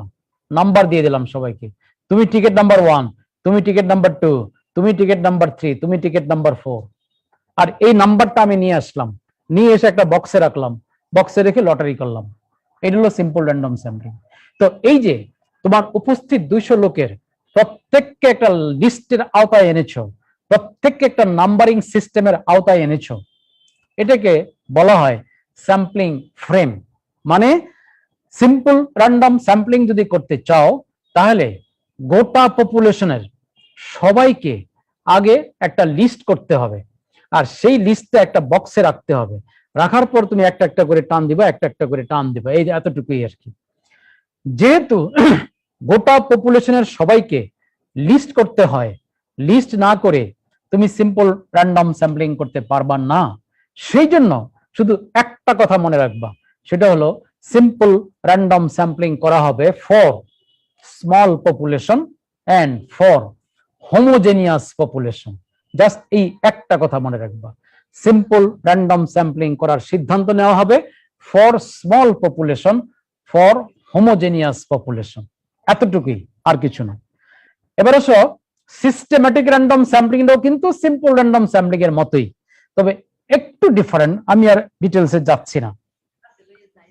স্ট্র্যাটিফাইড র্যান্ডম স্যাম্পলিং করবা কখন? বলবা ফর হেটেরোজেনাস পপুলেশন। শুধু এই মেসেজটা মনে রাখবা যে ফর হেটেরোজেনাস পপুলেশন আমরা কি বলে স্ট্র্যাটিফাইড র্যান্ডম স্যাম্পলিং করব। হেটেরোজেনাস পপুলেশন মানে হলো কোন একটা পপুলেশনের মধ্যে নানা রকমের মানুষ, নানা রঙের মানুষ, নানা বর্ণের মানুষ, নানান ধর্মের মানুষ একসাথে আছে, এটাকে বলে হেটেরোজেনাস পপুলেশন। যেমন ধর একটা গ্রামের মধ্যে হিন্দু আছে, মুসলিম আছে, খ্রিস্টান আছে, বুদ্ধিস্ট আছে, ঠিক আছে? তাহলে ধর্মের দিক থেকে চিন্তা করলে আমার গ্রামের 1 লাখ লোক, এই 1 লাখ লোক কি homogeneous? No, it is heterogeneous. এরকম একটা হেটেরোজেনাস পপুলেশন থেকে তুমি যদি সিম্পল র্যান্ডম স্যাম্পলিং করো, গ্রামের 1 লাখ লোককে তুমি আগে লিস্ট করো, লিস্ট করে বক্সে রাখো, বক্সে রেখে একটা একটা করে টান দাও, যদি করো তাহলে এমন কি হতে পারে না যে প্রত্যেক টানে টানে মুসলিম চলে আসতেছে বা প্রত্যেক টানে টানে খ্রিস্টান চলে আসতেছে? তাহলে কি হলো, যদি যদি আমার গ্রামে সব ধরনের রিলিজিয়ান আছে, হিন্দু, মুসলিম, খ্রিস্টান, বুদ্ধিস্ট, অথচ আমি 10 জনের একটা স্যাম্পল নিলাম, 20 জনের একটা স্যাম্পল নিলাম, আমার স্যাম্পলে সব মুসলিম চলে আসছে, তাহলে কিন্তু তোমার স্যাম্পলটা রিপ্রেজেন্টেটিভ স্যাম্পল হলো না। এই জন্য ইন কেস অফ স্ট্র্যাটিফাই কি বলে হেটেরোজেনাস পপুলেশন, কোন সময় সিম্পল র্যান্ডম স্যাম্পলিং আমরা করি না। করলে এরকম একটা নন রিপ্রেজেন্টেটিভ স্যাম্পল সিলেক্ট হয়ে যাবে। কি করব আমরা? আমরা স্ট্র্যাটিফাইড র্যান্ডম স্যাম্পলিং করব। কিরকম স্ট্র্যাটিফাইড? গোটা পপুলেশনকে তুমি বিভিন্ন স্ট্র্যাটাতে ভাগ করে ফেলো। মনে করো হিন্দু একটা স্ট্র্যাটা, মুসলিম একটা স্ট্র্যাটা, খ্রিস্টান একটা স্ট্র্যাটা, বুদ্ধিস্ট একটা স্ট্র্যাটা। এবার তুমি প্রত্যেকটা স্ট্র্যাটা থেকে কিছু কিছু করে লোক নিবা by simple random sampling or by systematic random sampling. এই এতটুকুই। কাজে আমি দুইটা মেসেজ দিছি তোমাকে, একটা হলো সিম্পল র্যান্ডম স্যাম্পলিং এর সিদ্ধান্ত নিবা যদি তোমার পপুলেশনটা হয় ছোট এবং যদি তোমার পপুলেশনটা হয় হোমোজেনিয়াস। কি বলে স্ট্র্যাটিফাইড র্যান্ডম স্যাম্পলিং করবা কখন? যদি তোমার পপুলেশনটা হয় হেটেরোজেনাস। শুধু এটুকুই মনে রাখো, এটা ধরেই তোমার প্রশ্নটা অনেক সময় চলে আসে, বলে যে কি বলে SBA single best answer question চলে আসে, বলবে যে which of the following sampling technique is best for heterogeneous population. নিচে দিয়ে দিল simple random sampling, systematic random sampling, stratified random sampling, অনেকগুলো নাম দিয়ে দিল। সবই করা সম্ভব, কিন্তু বেস্ট কোনটা? বেস্ট হলো তোমার স্ট্র্যাটিফাইড র্যান্ডম স্যাম্পলিং। এইভাবে তোমাকে দিবে। এবারে ক্লাস্টার স্যাম্পলিং, এটা তুমি করবা কি গোটা পপুলেশনকে কতগুলা ক্লাস্টারে ভাগ করে তারপরে আমরা স্যাম্পলিং করি। এটা ডিটেলসে তোমার যাওয়ার দরকার নেই, তুমি শুধু ওই কথাটা মনে রাখবা। সিম্পল র্যান্ডম স্যাম্পলিং করা হয় ফর হোমোজেনিয়াস পপুলেশন, ফর কি বলে স্মল পপুলেশন, আর কি বলে হেটেরোজেনাস পপুলেশনের জন্য তোমার হলো স্ট্র্যাটিফাইড র্যান্ডম স্যাম্পলিং। এই এরকম এই প্রশ্নগুলো মাঝে মধ্যে আসে, এই জন্য তোমাকে আমি বলে দিলাম এটা। আর এগুলো তো দরকার নাই। মাল্টি স্টেজ স্যাম্পলিং বলা হয় sampling done stage by stage. বড় বড় কাজ যদি আমরা করি তখন স্টেজ বাই স্টেজ স্যাম্পলিং করা হয়। যেমন ধরো আমি জানতে চাই যে বাংলাদেশের আন্ডার 5 ইয়ার চিলড্রেনদের ভিটামিন এ স্ট্যাটাস আমি দেখব। বাংলাদেশের আন্ডার 5 ইয়ার চিলড্রেনের ভিটামিন এ স্ট্যাটাস দেখব। ওকে, তো তুমি কি করবা? তোমার এখানে পপুলেশন কি? All under 5 year children of Bangladesh.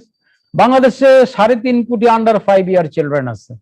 গ্রামে গঞ্জে পরিবারের কাছে মায়ের কোলে বাচ্চাগুলা ঘুরে বেড়াচ্ছে। তো কেমনে করবা স্যাম্পলিং? তখন এরকম মাল্টি স্টেজ স্যাম্পলিং করে দেখো।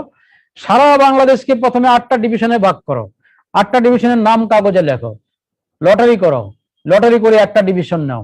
ওকে ফাইন, ফার্স্ট স্টেজ কমপ্লিট।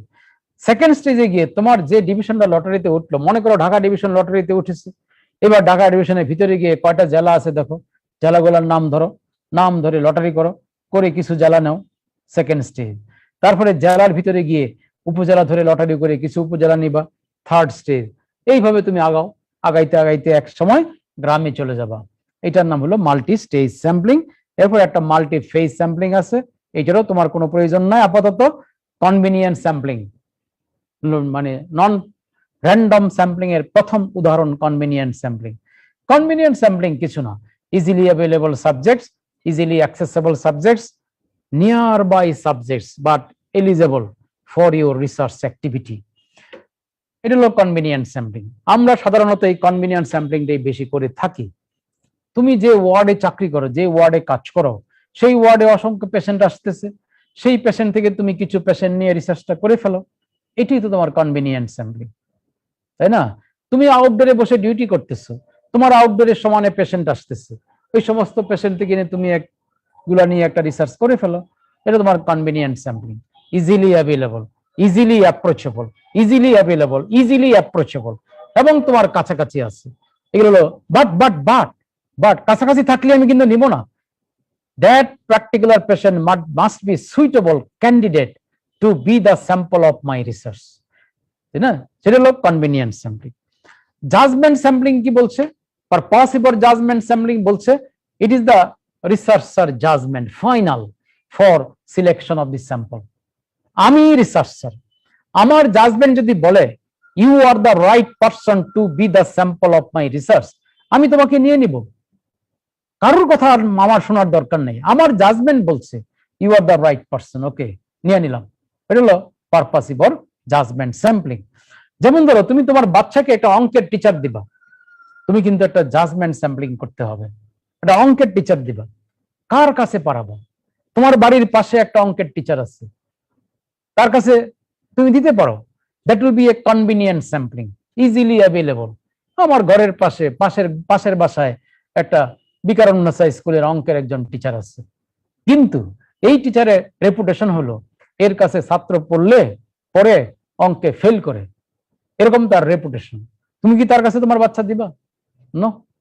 শুনেছ অনেক দূরে উত্তরাতে, এখান তোমার বাসা থেকে 10 কিলো দূরে একজন টিচার আছে, যার কাছে 15 দিন পরে গোল্ডেন A+ গ্যারান্টি, বিফলে মূল্য ফেরত, এরকম। তো তুমি কি তার কাছে তোমার বাচ্চাকে নিয়ে যাবা না? এই যে তুমি নিয়ে গেলা, এটা কিন্তু একটা জাজমেন্ট স্যাম্পলিং, এটা একটা পারপাস স্যাম্পলিং। তোমার জাজমেন্ট বলছে যে he is the right person to be the tutor of my kids, so it's a purpose for judgement sampling. Expert opinion to prevent the COVID-19, মনে করো COVID-19 এর উপর একটা রাষ্ট্রীয় পর্যায়ে একটা গোল টেবিল আলোচনা হয়েছে, এক্সপার্ট ওপিনিয়ন। 20 জন 30 জন এক্সপার্টকে ডাকা হয়েছে, কাকে তুমি ডাকবা? এটা তোমার জাজমেন্ট।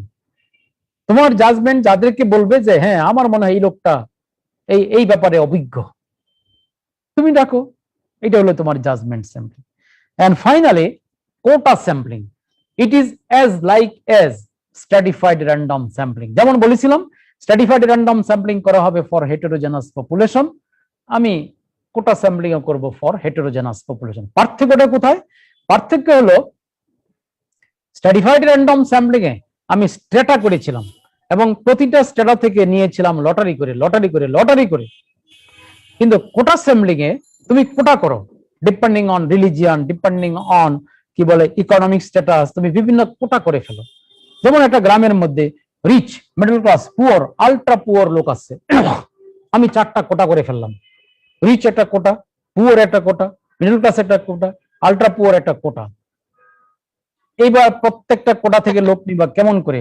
নট বাই লটারি, কেমন করে? By purposive sampling or by convenient sampling, lottery করা যাবে না। তো এই হলো তোমার কোটা স্যাম্পলিং। তো মনে রাখবা both quota sampling and stratified random sampling done for sample selection in case of heterogeneous population. এটা হলো আমার লাস্ট কথা। এরকম এই জিনিসটা বলে দেয়, দিয়ে দেয় তোমাকে একটা প্রশ্ন, বলবে যে কি বলে for heterogeneous population, sample selection from heterogeneous population, what are the মানে মোস্ট ইম্পর্টেন্ট কি বলে sampling technique for heterogeneous population. তার আন্ডারে দুইটা কথা বলবে, stratified random sampling, quota sampling. এই দুইটা বললে তুমি টিক চিহ্ন দিবা, টি টি টি সত্য, আর বাকি সব মিথ্যা, বাকি সব রং। দুইটা মাত্র সত্য ফর হেটেরোজেনাস পপুলেশন। যদি লটারির মাধ্যমে যেতে চাই তাহলে স্ট্র্যাটিফাইড র্যান্ডম স্যাম্পলিং, যদি লটারি ছাড়া যেতে চাই কোটা স্যাম্পলিং। তাহলে স্যাম্পলিং এর ক্ষেত্রে 3টে জায়গা তোমাকে আমি অ্যাড্রেস করলাম, এর বেশি তোমার কিচ্ছু দরকার নাই আপাতত। এক, কত রকমের স্যাম্পলিং টেকনিক আছে, কোনটা কোনটা র্যান্ডম স্যাম্পলিং বা প্রবাবিলিটি স্যাম্পলিং, কোনটা কোনটা নন র্যান্ডম স্যাম্পলিং বা নন প্রবাবিলিটি স্যাম্পলিং। এরপরে বলেছি সিম্পল র্যান্ডম স্যাম্পলিং এর কি সুবিধা, কোন পপুলেশনে করব, এটার উপর প্রশ্ন আসে। বলবো যে স্মল পপুলেশন, হোমোজেনিয়াস পপুলেশন। এরপরে আর একটা কথা শুধু বলেছি, যদি তোমার হেটেরোজেনাস পপুলেশন হয় তাহলে কোন কোন স্যাম্পলিং সুইটেবল, জাস্ট দুইটা নাম মনে রাখবা, স্ট্র্যাটিফাইড র্যান্ডম স্যাম্পলিং আর কোটা স্যাম্পলিং। জাস্ট এতটুকুই রিগার্ডিং স্যাম্পলিং। স্যাম্পলিং ফ্রেম, এই যেটা বললাম যে তুমি যদি স্যাম্পলিং করতে চাও তাহলে যেমন সিম্পল র্যান্ডম স্যাম্পলিং এ বলেছিলাম, করতে হলে আমাকে প্রথমে কি করতে হবে, আমার গোটা পপুলেশনকে সবাইকে একটা লিস্ট করতে হবে, সেই লিস্টটাকে নামই হলো স্যাম্পলিং ফ্রেম। মনে করো বাংলাদেশের 8টা ডিভিশন আছে, সেই 8টা ডিভিশন থেকে লটারি করে তুমি একটা ডিভিশন নিতে চাও, তাহলে তোমাকে প্রথমে 8টা ডিভিশনের নাম কাগজে লিখতে হবে, 8টা ডিভিশনের একটা ফ্রেম তৈরি করতে হবে, একটা লিস্ট করতে হবে, সেই লিস্ট থেকে তোমাকে লটারি করতে হবে। এই যে লটারি করার আগে একটা মানে পপুলেশনের সবাইকে একটা লিস্ট করা, একটা লিস্টের আওতায় আনা, এটাকে বলা হয় স্যাম্পলিং ফ্রেম কনস্ট্রাকশন। এই স্যাম্পলিং ফ্রেম কনস্ট্রাকশন কোন কোন স্যাম্পলিং টেকনিকে দরকার, এটা একটু অ্যাডভান্স কথা তোমাকে বললাম, মাঝে মধ্যে প্রশ্নটা এরকম দিয়ে ফেলে। সকল প্রকার র্যান্ডম স্যাম্পলিং এর মধ্যে স্যাম্পলিং ফ্রেম লাগবে এক্সেপ্ট মাল্টি ফেজ স্যাম্পলিং। শুধু একটা কথা মনে রাখো, সকল প্রকার র্যান্ডম স্যাম্পলিং এ স্যাম্পলিং ফ্রেম তৈরি করতে হবে মাল্টি ফেজ স্যাম্পলিং দা ছাড়া, কারণ ফ্রেম ছাড়া, লিস্ট ছাড়া তুমি কিন্তু লটারি করতে পারবে না। সুতরাং যেখানে লটারি লাগবে, যেমন র্যান্ডম স্যাম্পলিং এ আমার যে 6টা ভ্যারাইটি বলেছি র্যান্ডম স্যাম্পলিং এ, লাস্ট ভ্যারাইটি হলো multi phase sampling. Multi phase sampling এ আমরা কোনো লটারি করি না, সরি কি বলে তোমার স্যাম্পলিং ফ্রেম কনস্ট্রাকশন করি না, কিন্তু বাকি সবগুলোতে করা হয়। এইটা খালি একটু মনে রাখো, লাগলে মাঝে মধ্যে এটা অনেক সময় অনেকে কঠিন প্রশ্ন দেয় না, এটা একটা কঠিন প্রশ্ন। হ্যাঁ, এবার আসো স্টাডি ডিজাইন নিয়ে একটু কথা বলে আমরা আজকের আলোচনাটা শেষ করব। প্রথমে আসো স্টাডি ডিজাইন, এটার উপরে কিন্তু তুমি একটা প্রশ্ন পাবাই পাবা, কোনো সন্দেহ নাই। প্রতি বৎসর তোমার স্টাডি ডিজাইনের উপরে একটা না একটা প্রশ্ন আসবেই আসবেই আসবেই। সুতরাং একটা প্রশ্ন অন্তত তোমাকে কমন করে দিব আজকের আলোচনায়, ওকে, আসো ভালো করে মনোযোগ দিয়ে শোনো। স্টাডি ডিজাইন, আবারও বলছি, একটা প্রশ্ন পেয়ে যাবো, দুইটা প্রশ্ন পাইতে পারো, দুইটাও পেয়ে যেতে পারো স্টাডি ডিজাইন থেকে, একটা তো পাবাই। আসো, স্টাডি ডিজাইন বলতে আমরা কি বুঝি? যেটা আমি বললাম যে ethical and scientific method of search to collect the valid and reliable data. Scientific মেথডটা কি, কোন পথে তুমি আগাবা, এই পদ্ধতিটা কি হবে, তোমার রিসার্চের পদ্ধতিটা কি হবে, এটি কিন্তু actually study design.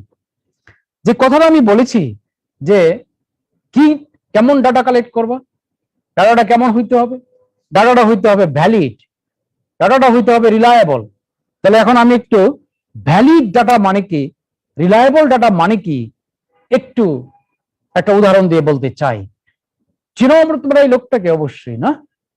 Suarez, football player, star, একটা স্টারের বিশেষ বৈশিষ্ট্য আছে, সে কিন্তু গোল করতে না পারলে কামড় দেয়।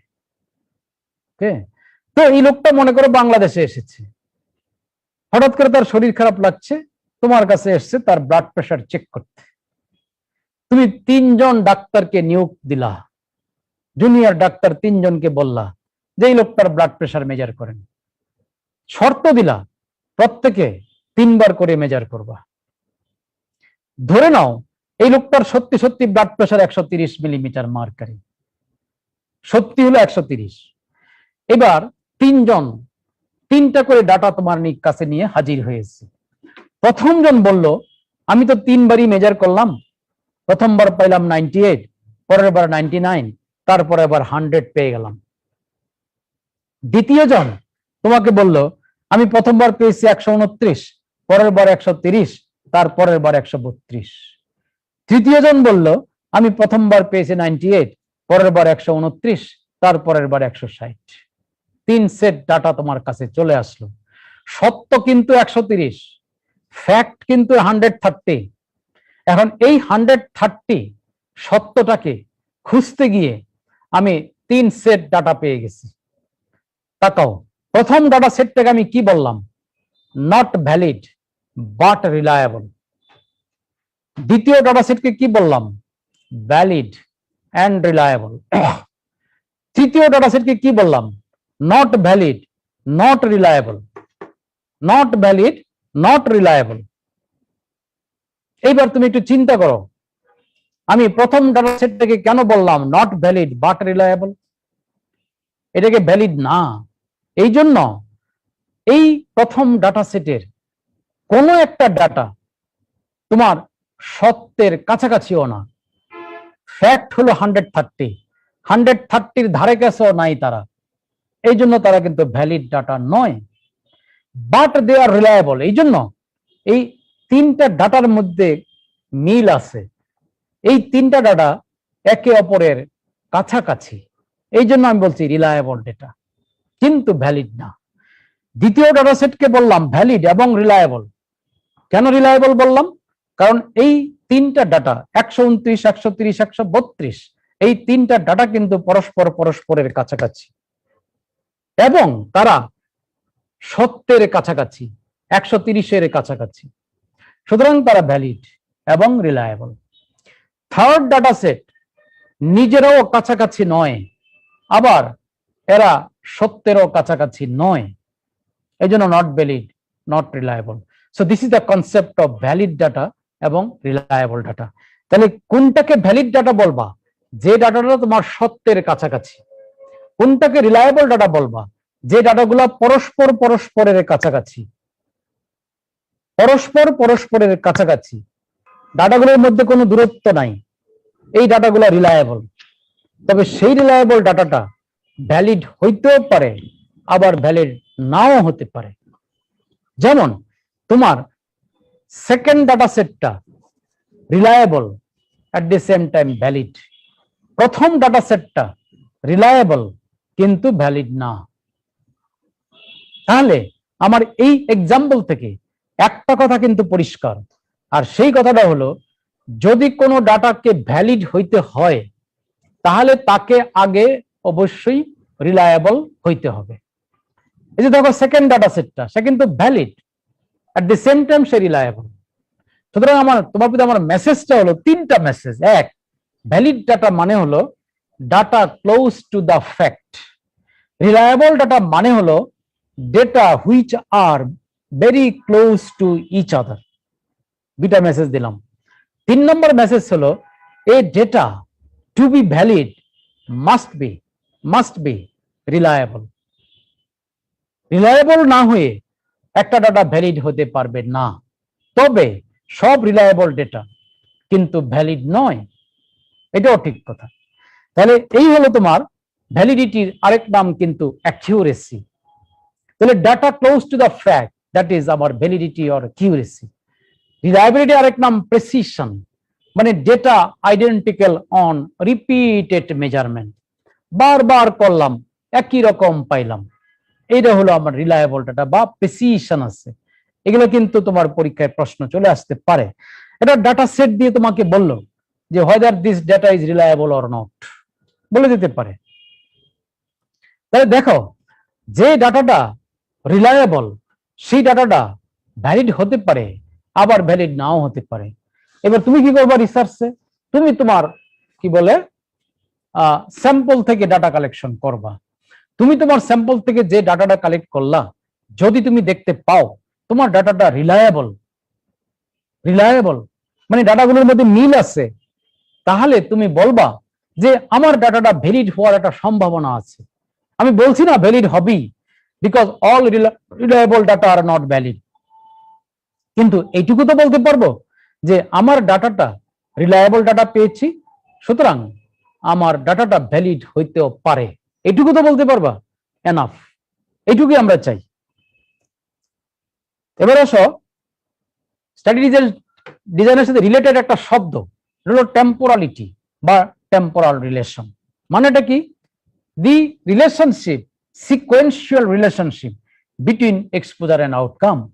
একটু আগেই তোমাকে একটা কথা বলেছি যে তোমার এক্সপোজার মানে কি, আউটকাম মানে কি। তোমাকে একটু আগে একটা কথা বলেছিলাম, এক্সপোজার মানে হলো তোমার কজাল ফ্যাক্টর, যে কোনো জিনিসের কারণ, আর আউটকাম মানে হলো ইফেক্ট। তাহলে টেম্পোরালিটি কথার অর্থ কি? টেম্পোরালিটি কথার অর্থ হলো, সোজা বাংলা কথাটা বলি, এই এক্সপোজার আর এই আউটকামের মধ্যে কে দুনিয়াতে আগে আসবে, কে দুনিয়াতে পরে আসবে, এটি হলো টেম্পোরাল রিলেশনশিপ। নিশ্চয়ই কজাল ফ্যাক্টরটা আগে আসবে, আউটকাম ফ্যাক্টরটা পরে আসবে। আমি যদি বলি ওবেসিটি হলে এমআই হয়, তাহলে আগে তোমাকে ওবেজ হইতে হবে, তারপরে তুমি এমআই হইয়া মইরা যাও। এটা হলো টেম্পোরালিটি বা টেম্পোরাল রিলেশন। ঠিক আছে? আমি যদি বলি স্মোকিং করলে ক্যান্সার হয়, তাহলে আগে তোমাকে স্মোকিং করতে হবে, তারপরে তুমি ক্যান্সার হয়ে মরে যাও। এটা হলো তোমার টেম্পোরাল রিলেশন। তার মানে কি, exposure always precede the outcome and outcome always follow the exposure. That is the idea of temporality. পিতা পুত্রের মধ্যেও কিন্তু একটা টেম্পোরালিটি আছে, একটা টেম্পোরাল রিলেশন আছে। পিতা কখনো মানে পুত্রের পরে পৃথিবীতে আসে না, পিতা আসবে সবার আগে, আগে আসবে, তারপরে আসবে পুত্র দুনিয়াতে। ঠিক আছে? তাহলে এটি হলো টেম্পোরাল রিলেশনশিপ, যে father will precede the son, son will follow the father. That is the temporal relation. এবার আসো, স্মোকিং করলে ক্যান্সার হয়, তাহলে আগে কে? স্মোকিং, পরে কে? ক্যান্সার। এবার তুমি এই ইস্যুটার উপরে রিসার্চ করো। তুমি যাও আমার হাসপাতালে, গিয়ে তুমি 200টা ক্যান্সার পেশেন্ট নিবা। 200টা ক্যান্সার পেশেন্টের উপর দাঁড়িয়ে এই 200টা ক্যান্সার পেশেন্টকে তুমি জিজ্ঞেস করো যে ভাই আপনারা কি স্মোকিং করেন? সবাই এক বাক্যে বলে দিল, yes we are chain smoker for long period from early infancy, বলে দিল। যদি এরকম একটা অবজারভেশন দেখতে পাও যে 200টা ক্যান্সার পেশেন্ট প্রত্যেকেই বলল তারা দীর্ঘদিন থেকে চেইন স্মোকার, তখন তুমি নিশ্চয়ই কমেন্ট করবা যে smoking is associated with cancer. এই যে রিসার্চটা করলা, এই রিসার্চের যাত্রা শুরু হয়েছে কোথা থেকে? তুমি কি যাত্রা শুরু করেছো আউটকাম থেকে নাকি এক্সপোজার থেকে? তোমার যাত্রা শুরু হয়েছে আউটকাম থেকে।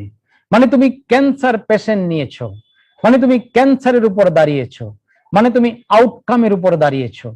আউটকামের উপর দাঁড়িয়ে যখন তুমি এক্সপোজারকে খুঁজে বের করবা, তখন according to the concept of temporality, তোমার অনুসন্ধানের ডিরেকশন আজকে থেকে ভবিষ্যতের দিকে গেল নাকি অতীতের দিকে গেল? তোমার অনুসন্ধানের ডিরেকশনটা আজকে থেকে অতীতের দিকে চলে গেল। আউটকামের উপর দাঁড়িয়ে যখন কারণকে খুঁজে বের করবা, তখন তোমার ডিরেকশন অফ ইনকোয়ারি আজকে থেকে অতীতের দিকে চলে যায়। এটার নাম হলো retrospective study. Retrospective study. So retrospective study মানে হলো the study that moves from outcome to exposure. Outcome থেকে এক্সপোজারে যে মানে স্টাডিটা হবে, মানে আউটকামের উপর আউটকাম দিয়ে শুরু, তারপরে তুমি এক্সপোজারকে খুঁজে বের করো। এটার নাম হলো রেট্রোস্পেকটিভ স্টাডি। আরেকটা কনসেপ্ট আছে রেট্রোস্পেকটিভ স্টাডির, সেই কনসেপ্টটা হলো যদি তুমি এমন কোনো ঘটনা নিয়ে রিসার্চ করো যে ঘটনাটা অতীতে অলরেডি ঘটিয়া গিয়াছে, এটাও কিন্তু এক ধরনের রেট্রোস্পেকটিভ স্টাডি, যেটা রেকর্ড বেসড ওয়ার্ক হয়। তুমি আজকের দিনে বসে সেই 500 বছর আগের মোগল বাদশাদের হেরেমে কি হইতো এটা রিসার্চ করো না, একটা আর্টিকেল লেখো না, মোগল হেরেমের বিশ্ব কাঁপানো প্রেম এমন একটা হেডিং দিয়ে লিখে ফেলো। এটা কিন্তু একটা রেট্রোস্পেকটিভ স্টাডি হবে। আজ থেকে বহু বছর আগের ঘটনার উপর তুমি একটা রিসার্চ করেছো, ইতিহাস ঘেটে ঘেটে। তাহলে রেট্রোস্পেকটিভ স্টাডির দুইটা আইডিয়া তোমাকে দিলাম। এক, if you do a research over a particular event that has already occurred in past, retrospective study। সহজভাবে মনে রাখবা, সকল প্রকার রেকর্ড বেসড ওয়ার্ক হলো রেট্রোস্পেকটিভ স্টাডি। আরেকটা কনসেপ্ট হলো the study that moves from outcome to exposure. আবার এমন রিসার্চ আমি করতে পারি, আমি কতগুলো স্মোকারকে নিলাম, স্মোকার এই মুহূর্তে তাদের কারোরই ক্যান্সার নাই, আমি দেখবো আগামী 10 বছরে তাদের মধ্যে কতজনের ক্যান্সার ডেভেলপ করে। এটাও করতে পারি। যদি এরকম হয় যে আমি 100টা স্মোকার নিলাম, তারা এই মুহূর্তে কারোরই ক্যান্সার নাই, এবং আগামী 5 বছরে দেখলাম আমার 100টা স্মোকারের মধ্যে 90 জনের ক্যান্সার ডেভেলপ করেছে, যদি এমন একটা তথ্য আমি পেয়ে যাই, তখনও কিন্তু আমি বলবো যে smoking is the cause of cancer. এই যে আমি রিসার্চটা কমপ্লিট করলাম, এই রিসার্চের যাত্রা শুরু হয়েছে কোথা থেকে? যাত্রা শুরু হয়েছে কিন্তু এক্সপোজার থেকে। আমি স্মোকিং থেকে আমি যাত্রা শুরু করেছি এবং আমার রিসার্চ শেষ হয়েছে আউটকাম দিয়ে। তাহলে আউটকাম কি বলে, এক্সপোজারের উপর দাঁড়িয়ে যদি তুমি আউটকামকে খুঁজে বের করার চেষ্টা করো, তখন তোমার ডিরেকশন অফ ইনকোয়ারি আজকের থেকে অতীতের দিকে গেল নাকি ভবিষ্যতের দিকে গেল? উত্তর হলো ভবিষ্যতের দিকে গেল।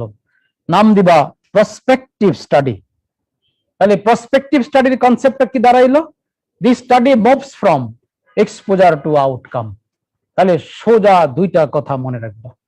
প্রসপেকটিভ স্টাডি মানে হলো এক্সপোজার থেকে আউটকামে যাব, এক্সপোজার দিয়ে সাবজেক্ট এনরোল করে আমি আউটকামের দিকে যাব। রেট্রোস্পেকটিভ স্টাডি মানে আমি আউটকাম থেকে এক্সপোজারে জার্নি করব। Research journey will be from outcome to exposure in case of retrospective study, but in case of prospective study your journey will be from exposure to outcome। আর দুইটা শব্দ আছে, এটা হলো লংগিটিউডিনাল স্টাডি আর এটা হলো cross sectional study. What is longitudinal study? সেটা হলো data collected at more than one point of time with follow up on same study subjects। এটা একটা পার্টিকুলার গ্রুপ অফ স্টাডি সাবজেক্টসের উপরে তুমি বারবার ফলো আপ দিবা, রিপিটেড ফলো আপ দিবা, আর এই রিপিটেড ফলো আপ দিয়ে দিয়ে তুমি একটা রিসার্চ কমপ্লিট করবা। একটু আগে তোমাকে যে উদাহরণটা দিলাম যে আমি 100 জন স্মোকার নিয়ে রিসার্চটা করব, আমি দেখব আগামী 10 বছরে বা 12 বছরের মধ্যে আমার এই 100 জন স্মোকারের মধ্যে কতজন ক্যান্সার হয়ে মারা যায় বা কতজনের ক্যান্সার ডেভেলপ করে, আমি দেখতে চাই। তাহলে তুমি কেমনে করবা কাজটা? তুমি কি এরকম কথা বলবা লোকদেরকে যে ভাই আপনারা স্মোকার, আপনাদের নাম লিখেছি আমি আমার খাতার মধ্যে, বাড়িতে যান, দয়া করে স্মোকিংটা ছাড়বেন না, চালিয়ে যাবেন, আর ক্যান্সার হলে খবর দিবেন। এইভাবে তুমি যদি কাউন্সিলিং করো, তুমি কিন্তু রিসার্চ করতে পারবা না। তোমার কাউন্সিলিং হবে এরকম যে আপনি smoker, okay, you go to the home and you maintain your as usual life. তুমি কি করবা?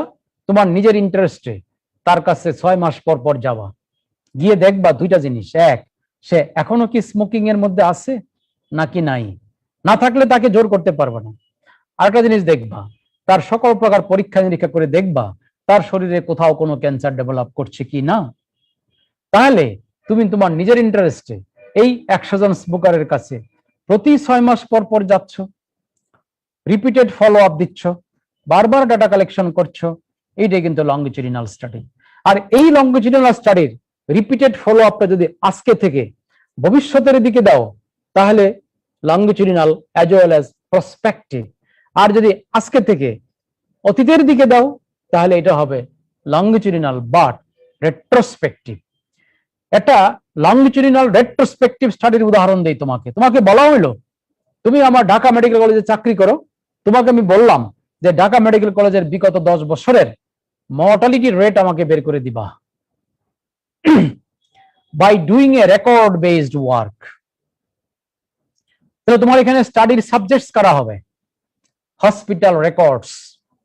আর এই হসপিটাল রেকর্ডস এর উপরে তুমি বিভিন্ন ইয়ারে ফলো আপ করবা। একটা হবে 2020 সালের, একটা 19 সালের, একটা 18 সালের, একটা হবে তোমার 17 সালের, একটা হবে তোমার 16 সালের, এইভাবে তুমি চলে যাবো।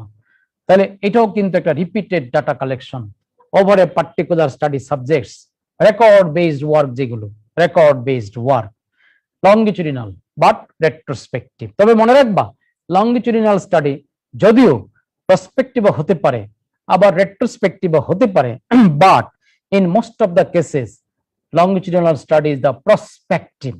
Most of the cases it is prospective. আর দুটো, আরেকটা হলো যে cross sectional study. Cross sectional study মানে কি? মানে হলো single time data collection at one particular point of time, no follow up, no repeated data collection। শুধু এই দুইটা শব্দ মনে রাখবা। দেখা হবে তোমার সাথে আমার একবার, দেখা হবে তোমার সাথে একবার, কথা হবে একবার, তোমার কাছ থেকে যত ডাটা নেওয়ার আমি একবারে নিয়ে চলে যাব। দ্বিতীয়বার তোমার সাথে আর আমার ফলো আপ হবে না, কোনো সাক্ষাৎ তোমার সাথে হবে না। এইটা হলো cross sectional type of study. ঠিক আছে? তাহলে cross sectional type of study আর লংগিচুডিনাল স্টাডির মধ্যে পার্থক্য তো একটা শব্দ, আর সেই শব্দটা কি? সেই শব্দটা হলো ফলো আপ। একটাতে ফলো আপ থাকবে, আরেকটাতে কোনো ফলো আপ থাকবে না। কোনটাতে ফলো আপ থাকবে? লংগিচুডিনাল স্টাডিতে। কোনটাতে ফলো আপ থাকবে না? ক্রস সেকশনাল স্টাডিতে। এতটুকুই মনে রাখবা, তাহলে হয়ে গেল। তাহলে longitudinal, cross sectional, prospective, retrospective, এই 4টা কনসেপ্ট তোমাকে বুঝাইলাম। আবার রিপিট করি, রেট্রোস্পেক্টিভ মানে আউটকাম থেকে এক্সপোজারে যাবা, প্রসপেক্টিভ মানে এক্সপোজার থেকে আউটকামে যাবা, লংগিচুডিনাল মানে repeated data collection on same group of study subjects by follow up, cross sectional study মানে single time data collection, no follow up, no repeated data collection, no follow up, cross sectional study। আর follow up থাকলে longitudinal study। ওকে, এখন আসো এই লোকটা কি করতেছে দেখো। একটা বাইনোকুলার দিয়ে আকাশের দিকে তাকিয়ে সে দেখছে। সে আকাশের দিকে তাকিয়ে যাহা দেখতেছে, বলতো তাহা কি সে তৈরি করেছে? সে দেখতেছে চন্দ্র, সূর্য, গ্রহ, নক্ষত্র, বা দূরে কোথাও একটা গোলাপ ফুল ফুটে আছে দেখছে, দূরে কোথাও একটা পাখি বসে আছে সে দেখছে। তো এই যে দূরের জিনিসটা সে দেখতেছে, ওই জিনিসটা কি সে নিজে তৈরি করেছে? Answer is no. তাহলে সে এমন একটা জিনিস দেখছে, এমন একটা ঘটনা দেখছে যে ঘটনাটা সে নিজে তৈরি করে নাই, সিম্পলি এটাকে বলবো অবজারভেশন। এবার আসো, এই মহিলা কি করছে? সে কিছু একটা করছে, আকাম কুকাম যাহাই বলো কিছু একটা করছে, করে সে কিছু একটা ঘটনা ঘটায় দিল। একটা ঘটনা সে ঘটায় দিয়েছে টেস্ট টিউবের মধ্যে। এইবার ঘটনা ঘটিয়ে দিয়ে আবার সে দেখবে কি ঘটলো, কি হইল, তাহারই দ্বারা ঘটে যাওয়া ঘটনার ফলাফলটা কি সেটা সে দেখবে। তাহলে এখানে দুটো জিনিস আছে। এক, প্রথমে একটা ডু, তারপরে ফলোড বাই অবজারভেশন। আর আমার আগেরটাতে শুধুমাত্র অবজারভেশন, কারণ সে যাহা দেখছে সেটা অলরেডি তৈরি হয়ে আছে, আল্লাহ তাআলা তৈরি করে দিয়েছে, নেচার তৈরি করে দিয়েছে, সে তৈরি করে নাই, সে শুধু দেখছে। আর এইখানে সে যাহা দেখলো তাহা সে নিজে তৈরি করলো, নিজে করলো, নিজে তৈরি করে একটা ঘটনা এইবার সে আবার দেখছে তার আউটকামটা কি, সেটা হলো এক্সপেরিমেন্টাল স্টাডি, আর আগেরটা হলো অবজারভেশনাল স্টাডি। তাহলে এই অবজারভেশনাল স্টাডির আর এই এক্সপেরিমেন্টাল স্টাডির মধ্যে পার্থক্য হয়ে গেল একটি শব্দ দ্বারা, আর সেই শব্দটা হলো ডু। আর এই ডুটার মানে হলো ইন্টারভেনশন। ইন্টারভেনশন, ডু মানে হলো ইন্টারভেনশন, হস্তক্ষেপ করলাম, আমি কিছু একটা করলাম, আমি এজ এ রিসার্চার কিছু একটা করলাম, কিছু একটা করে আমি একটা ঘটনা ঘটিয়ে দিলাম, এবার আমি সেই ঘটনার ফলাফল দেখলাম। Intervention, something done by the researcher to effect the outcome. এই ইন্টারভেনশন আমাদের রিসার্চে কত রকমের হতে পারে। হতে পারে ড্রাগ, হতে পারে সার্জারি, আমি রুগীকে ঔষধ দিলাম, ঔষধ দিয়ে দেখছি, দেখি কি হয়। এই যে ঔষধটা দিলাম এটা কিন্তু intervention.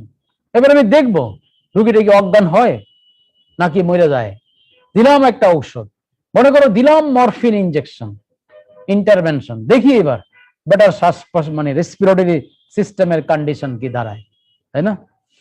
Lifestyle modification, surgery, counselling, dietary habit change করে দিলাম রুগীকে, বলবো যে আপনি আজকে থেকে প্রতিদিন একটা করে বড় বড় হাঁসের ডিম খাবেন, 3 বেলা 3টা, 1 মাস খেয়ে আসবেন, আমি দেখবো ইফেক্ট অফ হাঁসের ডিম ওভার ইউর সিরাম কোলেস্টেরল। হতে পারে। So it will B A dietary habit change. Psychotherapy, speech therapy, health education, এগুলো হলো তোমার ইন্টারভেনশন। তাহলে এই কনসেপ্টটা মাথায় নিয়ে এবার তুমি স্টাডি ডিজাইনটা ক্লাসিফাই করো। 2 রকমের স্টাডি ডিজাইন আমরা দেখতে পারি, 2 রকমের স্টাডি ডিজাইন। একটা স্টাডি ডিজাইন হলো অবজারভেশনাল স্টাডি, অবজারভেশনাল স্টাডি। আরেকটা স্টাডি ডিজাইন হলো তোমার এই যে experimental or non interventional study. So একটা হলো তোমার অবজারভেশনাল স্টাডি, আর হলো নন ইন্টারভেনশনাল স্টাডি। এই তো ঠিক আছে। তাহলে প্রথমে আসো অবজারভেশনাল স্টাডি আর কি বলে ইন্টারভেনশনাল স্টাডি বা এক্সপেরিমেন্টাল স্টাডি। অবজারভেশনাল স্টাডি আরেক নাম নন ইন্টারভেনশনাল স্টাডি। কেন? কারণ এখানে রিসার্চার কোনো ইন্টারভেনশন দিবে না, no intervention from the side of the researcher. ঠিক আছে, শুধু আমি অবজার্ভ করব ঘটে যাওয়া ঘটনা। ঘটনাটা কে ঘটাবে? আল্লাহ তাআলা, nature or by somebody else. ঘটনা ঘটাই দিল একটা, তুমি শুধু অবজার্ভ করো। সেটা হতে পারে ডেসক্রিপটিভ, হতে পারে analytical. Observational descriptive type of study ডিজাইনের মধ্যে আমরা এই জিনিসগুলো দেখি, কেস স্টাডি, কেস সিরিজ, এগুলো কিন্তু জাইরা মুখস্থ করবা, কোনো কথা নাই। Case study, case series, surveillance, census, cross sectional study. আর অবজারভেশনাল অ্যানালাইটিক্যাল, এখানে 3টা একদম রাজকীয় ডিজাইন। একটা হলো কেস কন্ট্রোল, একটা হলো কোহর্ট, ক্রস সেকশনাল। আমি কিন্তু তোমাকে স্টাডি ডিজাইনের উপর একটু বেশি কথা বলতেছি এই জন্য যে স্টাডি ডিজাইন থেকে সবচেয়ে বেশি প্রশ্ন আসে, একটু ডিটেলসে যাচ্ছি। তাহলে অ্যানালাইটিক্যাল কি কি? Case control, cohort, cross sectional. ভালো করে দেখো তোমার মানে এই স্লাইডটা, আমি একটা প্রশ্ন করবো একটু পরে, ভালো করে সবাই দেখো।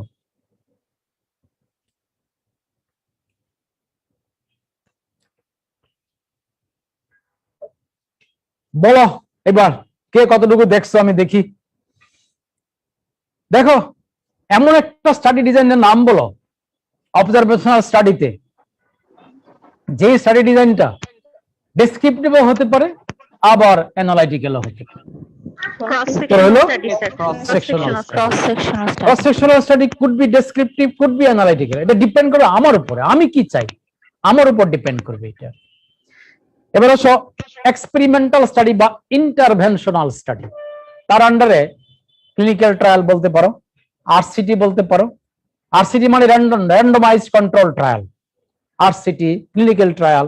আবার নন র্যান্ডমাইজড কন্ট্রোল ট্রায়ালও হতে পারে, নন র্যান্ডমাইজড কন্ট্রোল ট্রায়াল এটাও হতে পারে। তাহলে এই জিনিসগুলো একটু মনে রাখো। এখন একটুখানি আসো আমরা দেখি অবজারভেশনাল স্টাডি আর আমার এক্সপেরিমেন্টাল স্টাডির পার্থক্যটা কোন জায়গায়। তুমি মনে রাখবা, মানে প্রথম তিনটাকে একটু মনে রাখো। প্রথম তিনটা, অবজারভেশনাল স্টাডিতে কোনো ইন্টারভেনশন নাই, এক্সপেরিমেন্টাল স্টাডিতে একটা ইন্টারভেনশন দিতে হবে, না হলে এটা এক্সপেরিমেন্টাল স্টাডি হবে না। ইন্টারভেনশন বলতে বোঝাচ্ছি আমি এজ এ রিসার্চার আমি একটা কিছু করব, একটা কিছু করে ফেলবো, করে একটা ঘটনা ঘটিয়ে দিব, এটা হলো ইন্টারভেনশন, যেটা অবজারভেশনাল স্টাডিতে থাকবে না। অবজারভেশনাল স্টাডিতে ইথিক্যাল ডিফিকাল্টিটা কম, কারণ ঘটনা ঘটে গেছে। রানা প্লাজা সাভারে পড়ে গেছে, রানা প্লাজা পড়ে গেছে, এখন দেখো তার ক্ষয়ক্ষতি কি হয়েছে। একটা বিল্ডিং পড়ে গেলে কি ক্ষয়ক্ষতি হয় এটা তোমার অবজারভেশনাল স্টাডি ছাড়া কোনো গতি নাই। তুমি তো একটা বিল্ডিং ধাক্কা দিয়ে ফেলে দিয়ে তুমি দেখতে পারো না তার ক্ষয়ক্ষতি কি হয়। এই ইথিক্যালি পারমিটেবল না, তুমি অ্যাকসেপ্টেবল না। যদিও একজন মন্ত্রী বলে ফেলছিল যে কেন আগে ধাক্কা দিয়ে রানা প্লাজা ফেলে দিছে, ইথিক্যালি অ্যাকসেপ্টেবল হবে না এটা।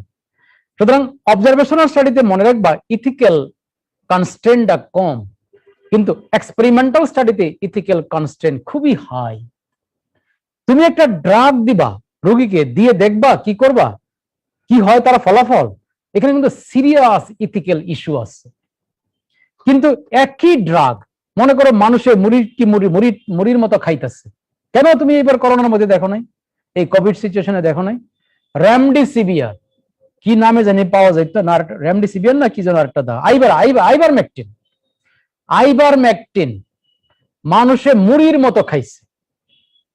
কিন্তু এই সেম আইবারমেকটিন যদি তুমি অ্যাজ এ ডক্টর হাসপাতালে একটা পেশেন্টকে তুমি দিয়ে দেখতে যাও, তাহলে কত রকমের ইথিক্যাল ইস্যু। তুমি নিজে আইবারমেকটিন দিয়ে যদি তার ইফেক্ট দেখতে চাও, it will be an interventional study. আর এই যে মানুষে নিজে নিজে খাইতেছে মুড়ির মতো আইবারমেকটিন, দেখো না তার কি ফলাফল হয়, that will B observational study.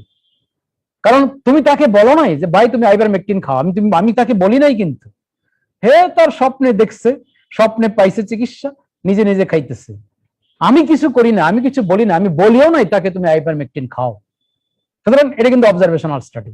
কিন্তু তুমি যদি নিজে আইবারমেকটিন প্রেসক্রাইব করে রোগীরে খাইয়ে দেখো তার ফলাফল কি, এতে মরে না বাঁচে, তার করোনা হয় কি হয় না, that will be experimental study.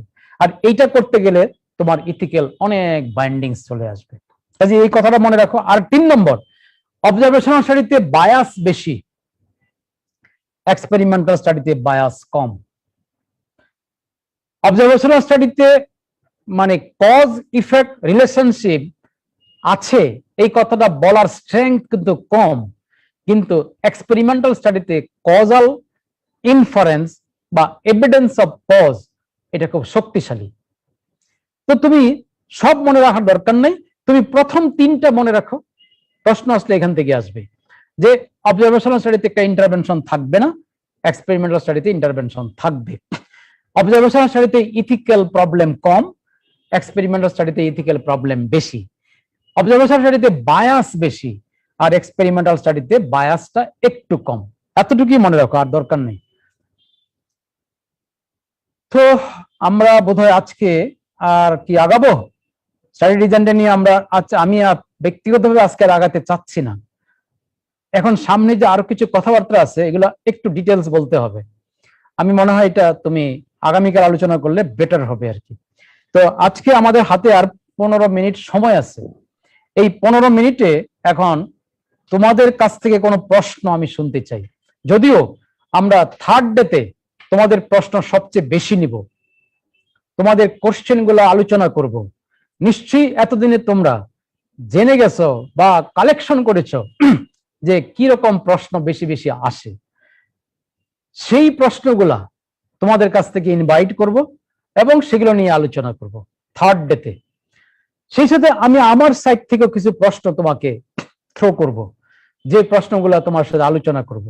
In spite of that, আজকে এই আগামী নেক্সট 15 মিনিটসে যদি তোমাদের কোনো প্রশ্ন থাকে, আজকে যতটুকু আলোচনা করেছি ততটুকুর মধ্যে, এইটুকুর মধ্যে কোনো প্রশ্ন থাকলে নাও আমি ফ্লোরটাকে ওপেন করলাম তোমাদের কাছ থেকে।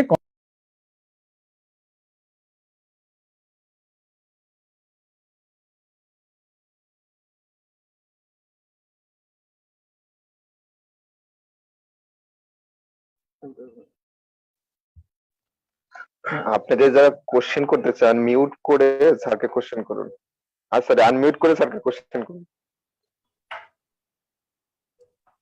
বলো, কেউ কোনো প্রশ্ন করতে চাইলে বলো।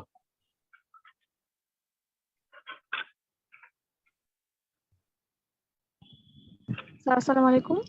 আলোচনা বলো। স্যার আজকে কি ইনফারেন্সিয়াল স্ট্যাটিস্টিক্স এটা আলোচনা হবে? না না না, কালকে হবে, কালকে কালকে পরশু। Okay sir, thank you. হ্যাঁ, আজকে যেটুকু আলোচনা করলাম এইটুকুর মধ্যে থাকো। কালকে আমরা বেশ খানিকটা আলোচনা করার মানে ইচ্ছা রাখি। কালকে আমরা শার্প 3টায় শুরু করব আর এই 4টায় শুরু করব, একদম 6টা সোয়াজেরা যতক্ষণ লাগে আর কি। তা বলো বলো, কে যেন একটা প্রশ্ন করতেছিলেন, বলো। ডক্টর শাওলিন বলছিলাম স্যার। বলো। স্যার আমার একটা কোশ্চেন ছিল, আমি স্যার গাইনিতে এফসিপিএস পরীক্ষা একটা কোশ্চেন আসছিল, সিএস সার্ভিক্স এর স্ক্রিনিং এর ক্ষেত্রে হোল কান্ট্রির মধ্যে আমি কোন স্টাডি ডিজাইনের মাধ্যমে স্ক্রিনিং প্রোগ্রামের মাধ্যমে আমি আইডেন্টিফাই করতে পারি যে কারা রিস্ক ফ্যাক্টরের মধ্যে আছে, মানে ক্যান্সার ডেভেলপ করতে পারে এরকম। তো ওখানে স্টাডি ডিজাইনে মানে স্যার স্ক্রিনিং প্রসিডিউর হোল কান্ট্রির মধ্যে আমি কন্ডাক্ট করব সিএস সার্ভিক্স এর রিস্কে কারা আছে, মানে সিআইএন কেস ডিটেক্ট করার জন্য। মানে ওখানে স্টাডি ডিজাইন কোনটা কি আমার ছিল অপশন গুলো, কি বলো স্যার? অপশনগুলি ছিল স্যার সিম্পল র্যান্ডম, বলো অপশন কি ছিল বলো। Simple random sampling, stratified random sampling, তারপরে হচ্ছে মাল্টিফেজ স্যার, মাল্টিফেজ আর হচ্ছে স্ট্র্যাটিফাইড র্যান্ডম স্যাম্পলিং, মানে এইগুলি ছিল স্যার। মাল্টি স্টেজও ছিল নিশ্চয়ই। জি স্যার, মাল্টি স্টেজ স্যাম্পলিংও নিশ্চয়ই ছিল। জি স্যার, মাল্টি স্টেজ হবে। জি স্যার। মাল্টি স্টেজ ছিল না? এসবিএ তো স্যার এখন কোনটা অ্যানসার হবে স্যার? না আমি সমর্থন তোমাকে আমি বলি, আচ্ছা জি স্যার। যখনই একটা কথা শুধু মনে রাখবা, যখনই কান্ট্রি ওয়াইজ হোল কান্ট্রিতে কোন একটা রিসার্চ করার চিন্তা ভাবনা তুমি করবা, তখনই মাল্টি স্টেজ স্যাম্পলিং এ চলে যাবে। কান্ট্রি ওয়াইজ সারা দেশে তুমি সার্ভাইকাল ক্যান্সারের স্ক্রিনিং করবা, যে কারা কারা অ্যাট রিস্ক, এই তো অ্যাট রিস্ক, কারা তোমার অ্যাট রিস্ক সেটা যাচাই করার জন্য, যাচাই বাছাই করার জন্য তোমার হাতে কিন্তু কিছু জিনিস আছে। যে একটা মহিলার যদি এই এই সিমটম থাকে তাহলে আমরা তাকে বলবো অ্যাট রিস্ক। তুমি সারা দেশে করতে চাচ্ছ, যখনই সারা দেশে যাবা তখন মাল্টি স্টেজ স্যাম্পলিং এ যেতে হবে, যেটা আমি তোমাকে একটু আগে বলেছি। সারা দেশকে তুমি 8টা ডিভিশনে ভাগ করো, 8টা ডিভিশন থেকে লটারি করে 3টা ডিভিশন নিয়ে নাও। লটারিতে যে 3টা ডিভিশন উঠলো, প্রত্যেকটা ডিভিশনের ভিতরে গিয়ে জেলা ধরে ধরে 3টা 4টা করে জেলা নিয়ে নাও, সেকেন্ড স্টেজ। যে সমস্ত জেলাগুলো লটারিতে উঠলো তার ভিতরে গিয়ে এবার উপজেলা ধরে লটারি করে কিছু উপজেলা নিয়ে নাও, থার্ড স্টেজ। তারপরে উপজেলার ভিতরে গিয়ে ইউনিয়ন ধরে লটারি করে কিছু ইউনিয়ন নাও, ফোর্থ স্টেজ। ইউনিয়নের ভিতরে ঢুকে তুমি কি বলে ওয়ার্ড ধরে ধরে লটারি করে কিছু ওয়ার্ড নাও। ওয়ার্ডের ভিতরে যাওয়ার পরে তুমি গ্রাম ধরে ধরে লটারি করে কিছু গ্রাম নিয়ে নাও। এইভাবে তোমার সারা বাংলাদেশে কাজটা ছড়ায় পড়বে। সারা বাংলাদেশের 68,000 গ্রামের মধ্যে হয়তোবা 10,000 12,000 গ্রাম তোমার লটারিতে সিলেক্ট হয়ে যাবে। ওই যে 10,000 গ্রাম তোমার সিলেক্ট হইলো, ওই 10,000 গ্রামের প্রত্যেকটা গ্রামে চলে যাবা। সেই প্রতিটা গ্রামে গিয়ে একটা সার্টেন এইজের মহিলাদেরকে তুমি নিবা। এগুলো তোমার ইনক্লুশন ক্রাইটেরিয়া, যে আমি এত বছর থেকে এত বছর মহিলাদেরকে আমি একটু স্ক্রিনিং করব। এবার এই মহিলাদের মধ্যে তুমি গিয়ে এই স্ক্রিনিং টেস্টটা তুমি করবা, বা তোমার কি বলে এই ক্লিনিক্যাল যে ফাইন্ডিংস গুলা সেগুলা খুঁজবা। খুঁজে দেখবা যে কোন একটা পার্টিকুলার গ্রামের যতগুলা এলিজেবল মহিলা ছিল তার মধ্যে কতজনের তোমার এই কি বলে রিস্ক অফ সার্ভাইকাল ক্যান্সার পাওয়া গেল, এই তো তুমি প্রিভ্যালেন্স পেয়ে গেলা। সুতরাং এখানে তোমার মাল্টি স্টেজ স্যাম্পলিং হলো, সিঙ্গেল বেস্ট আনসার হলো মাল্টি স্টেজ স্যাম্পলিং। তুমি কিন্তু এখানে চাইলে ক্লাস্টার স্যাম্পলিং করতে পারবা। ক্লাস্টার স্যাম্পলিং মানেটা হলো, আমি তোমাকে বুঝিয়ে দেই, ক্লাস্টার স্যাম্পলিং করতে গেলে তুমি কি করবা, গোটা পপুলেশনকে ছোট ছোট ক্লাস্টারে ভাগ করে ফেলবে। যেমন একটা উদাহরণ তোমাকে আমি দেই, যে আমি ঢাকা শহরের যারা গার্মেন্টস ওয়ার্কার তাদের মধ্যে তাদের উপর একটা রিসার্চ করতে চাই। আমার ঢাকা শহরে গার্মেন্টস ওয়ার্কার আছে মনে করো 20 লক্ষ। এই 20 লক্ষ গার্মেন্টস ওয়ার্কার কোথায় আছে, কোন বাড়িতে, কোন গলিতে, তুমি খুঁজে পাবা এগুলা? পাবো না। আমি কোথায় যাব? আমি যাব গার্মেন্টস ফ্যাক্টরিতে। মনে করো ঢাকা শহরে 5000 গার্মেন্টস ফ্যাক্টরি আছে। সকাল 8টা বাজলে কিন্তু আমার 20 লক্ষ শ্রমিক কিন্তু 5000 গার্মেন্টস ফ্যাক্টরিতে ঢুকে গেছে। তার মানে আমার 20 লক্ষ শ্রমিক কিন্তু 5000 গার্মেন্টস ফ্যাক্টরিতে ঢুকে গেছে। তাহলে এই যে এক একটা গার্মেন্টস ফ্যাক্টরি হবে এক একটা ক্লাস্টার, এরকম 5000 ক্লাস্টার আছে ঢাকা শহরে, মানে 5000 গার্মেন্টস ফ্যাক্টরি আছে। এই 5000 গার্মেন্টস ফ্যাক্টরি থেকে লটারি করে তুমি 1000 বা 500 গার্মেন্টস ফ্যাক্টরি সিলেক্ট করো। সিলেক্ট করে যে গার্মেন্টস ফ্যাক্টরি গুলো লটারিতে উঠলো তার ভিতরে গিয়ে যাদেরকে পাবা তাদের উপর কাজ করবে। এগুলো ক্লাস্টার স্যাম্পলিং। তুমি চাইলে তোমার এই ইস্যুতে ক্লাস্টার স্যাম্পলিংও করা যেতে পারে। সেক্ষেত্রে তুমি ক্লাস্টার নিবা, এক একটা গ্রাম এক একটা ক্লাস্টার। আমার 68,000 গ্রাম আছে, এই 68,000 গ্রামের এক একটা গ্রাম এক একটা ক্লাস্টার। প্রতিটা গ্রামের ভিতরে কিন্তু আমার এলিজেবল মহিলাগুলো আছে যাদের উপর আমি কাজটা করতে পারি। এইবার 68,000 গ্রামের লিস্ট করো, লিস্ট করে লটারি করো। লটারি করে তুমি সেখান থেকে কি বলে 2000, 3000 বা 20,000 গ্রাম সিলেক্ট করে ফেলো। সেই 20,000 গ্রামের প্রত্যেকটা গ্রামে গিয়ে কাজটা করতে পারো। সুতরাং তোমার এই পার্টিকুলার ক্ষেত্রে মাল্টি কি বলে ক্লাস্টার স্যাম্পলিংটাও সম্ভব, মাল্টি স্টেজও সম্ভব, তবে সহজ হবে মাল্টি স্টেজ। তোমার জন্য এখানে এসবি এটা multi stage actually. Okay, thank you. আর কোনো প্রশ্ন? Thank you sir. আসসালামু আলাইকুম স্যার। বলো। আমি ডাক্তার Nuri Jannatul Ferdous, MS PhD resident obs and gynae. Sir আমার একটা কোশ্চেন হচ্ছে যে স্যার ওই যে এখানে ডাটা যে রিলায়েবল, আমি যখন অনেকগুলো ডাটা কালেক্ট করব কাছাকাছি দেখবো তখন আমি বুঝলাম যে ডাটাটা রিলায়েবল, বাট এটা যে ভ্যালিড, জি স্যার, এখন এটা যে আমার ডাটাগুলো যে ভ্যালিড হয়েছে এইটা আমি কখন বুঝবো? কারণ আমি তো ফ্যাক্টটা জানি না যে এক্স্যাক্টলি, মানে আমি যখন একটা স্টাডি করছি আমি তো জানি না যে এইটা ফ্যাক্ট। যেমন আমরা ব্লাড প্রেশার দেখলাম যে ওনার জেনুইন ব্লাড প্রেশার। ওকে, শোনো, এবার শোনো, উত্তর শোনো। সত্য কোথায় আছে এটা আমরা কেউ জানি না। সত্য কোনটা এটা একমাত্র আল্লাহ জানে। কিন্তু আমরা মানুষরা সত্যের কাছাকাছি যাওয়ার চেষ্টা করি, মানে আমরা মানুষরা সত্যটাকে প্রেডিকশন করি। সেই প্রেডিকশনের জন্য তোমার সামনে চলে আসছে স্ট্যাটিস্টিক্স, ম্যাথমেটিক্যাল প্রসেস। তুমি একটা কথা তো বুঝেছো যে একটা ডাটা রিলায়েবল না হয়ে কখনো ভ্যালিড হইতে পারে না, এটা পরিষ্কার।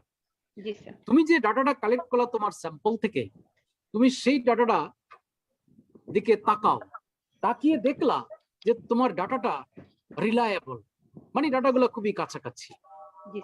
তখন তুমি কিন্তু আশায় বুক বাঁধবা যে আমার ডাটাটা ভ্যালিড হইতেও পারে। এইবার তুমি এই আশাটা বুকে নিয়ে তুমি তোমার ডাটার উপরে স্ট্যাটিস্টিক্যাল অ্যাপ্লিকেশন করবা, ম্যাথমেটিক্যাল অ্যাপ্লিকেশন করে তুমি তোমার এই ডাটা থেকে প্রেডিকশন করবা, প্রেডিকশন করে বলবা what could be the possible population parameter.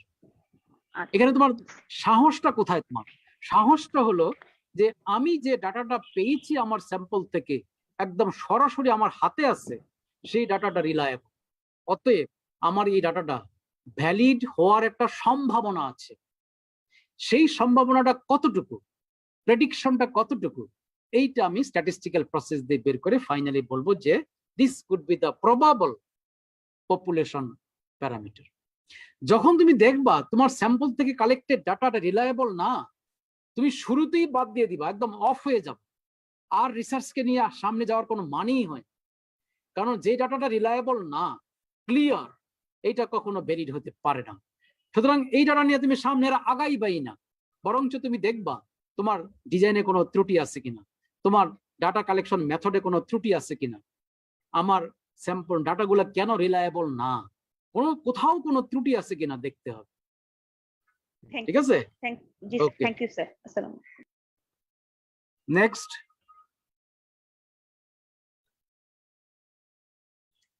বলো, আরো 10 মিনিট সময় আছে। স্যার চ্যাট বক্সে স্যার একটা কোশ্চেন আছে। বলো বলো।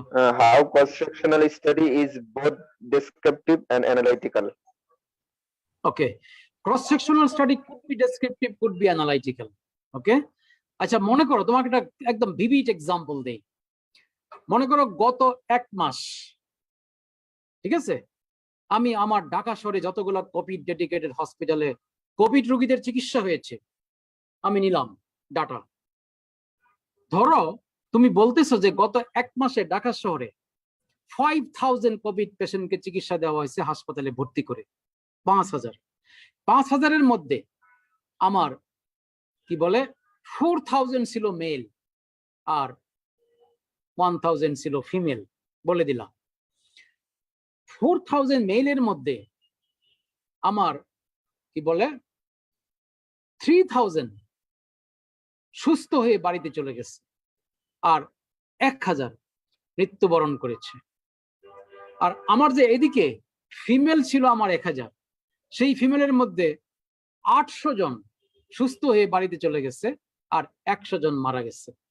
তুমি এইটুকু তথ্য আমাকে দিয়ে তুমি চলে যাও, তোমার রিসার্চ কনক্লুড করো।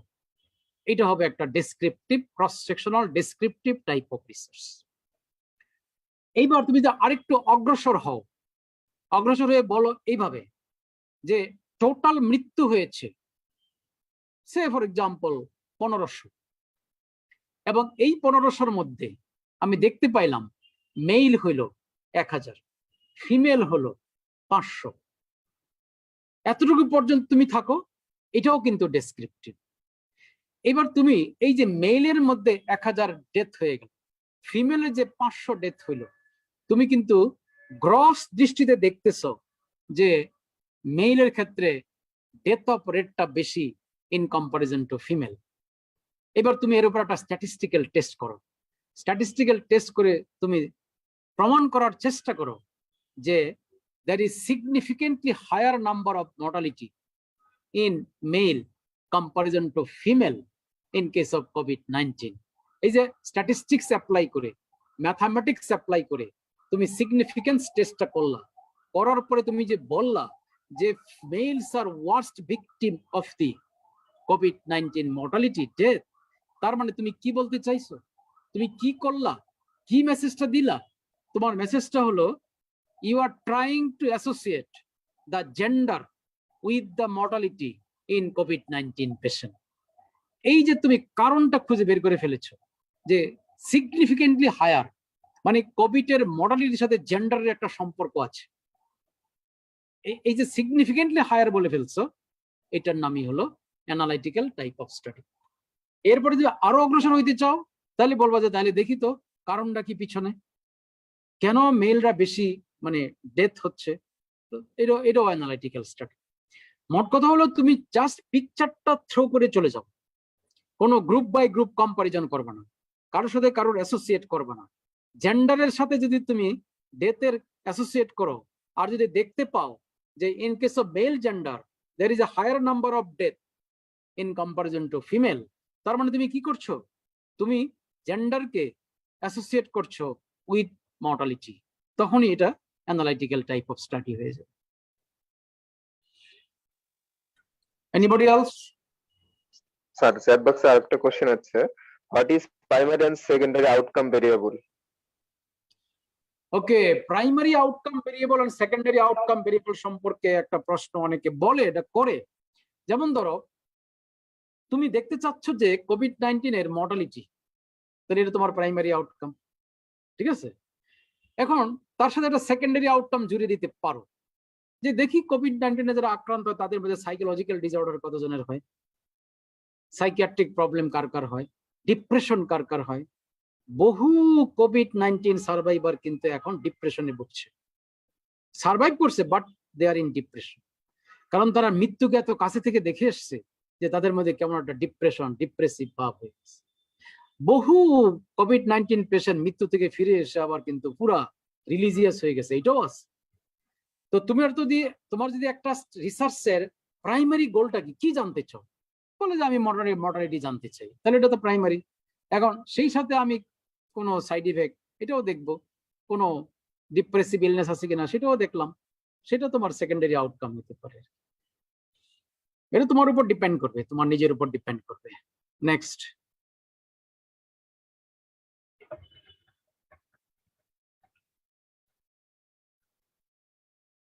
আপাতত আর কোনো কোশ্চেন নাই, তাহলে আমরা ক্লোজ করব। আগামীকাল আমরা এখান থেকে স্টার্ট করব, কেস কন্ট্রোল স্টাডি থেকে স্টার্ট করব। ওকে, তাহলে আজকের মতো আল্লাহ হাফেজ। থ্যাংক ইউ স্যার, আসসালামু আলাইকুম। Thank you. ধন্যবাদ সবাইকে। আমাদের ইনশাল্লাহ আগামীকাল আবার 4টা থেকে শুরু হবে, আপনাদের লিংক পাঠিয়ে দেওয়া হবে।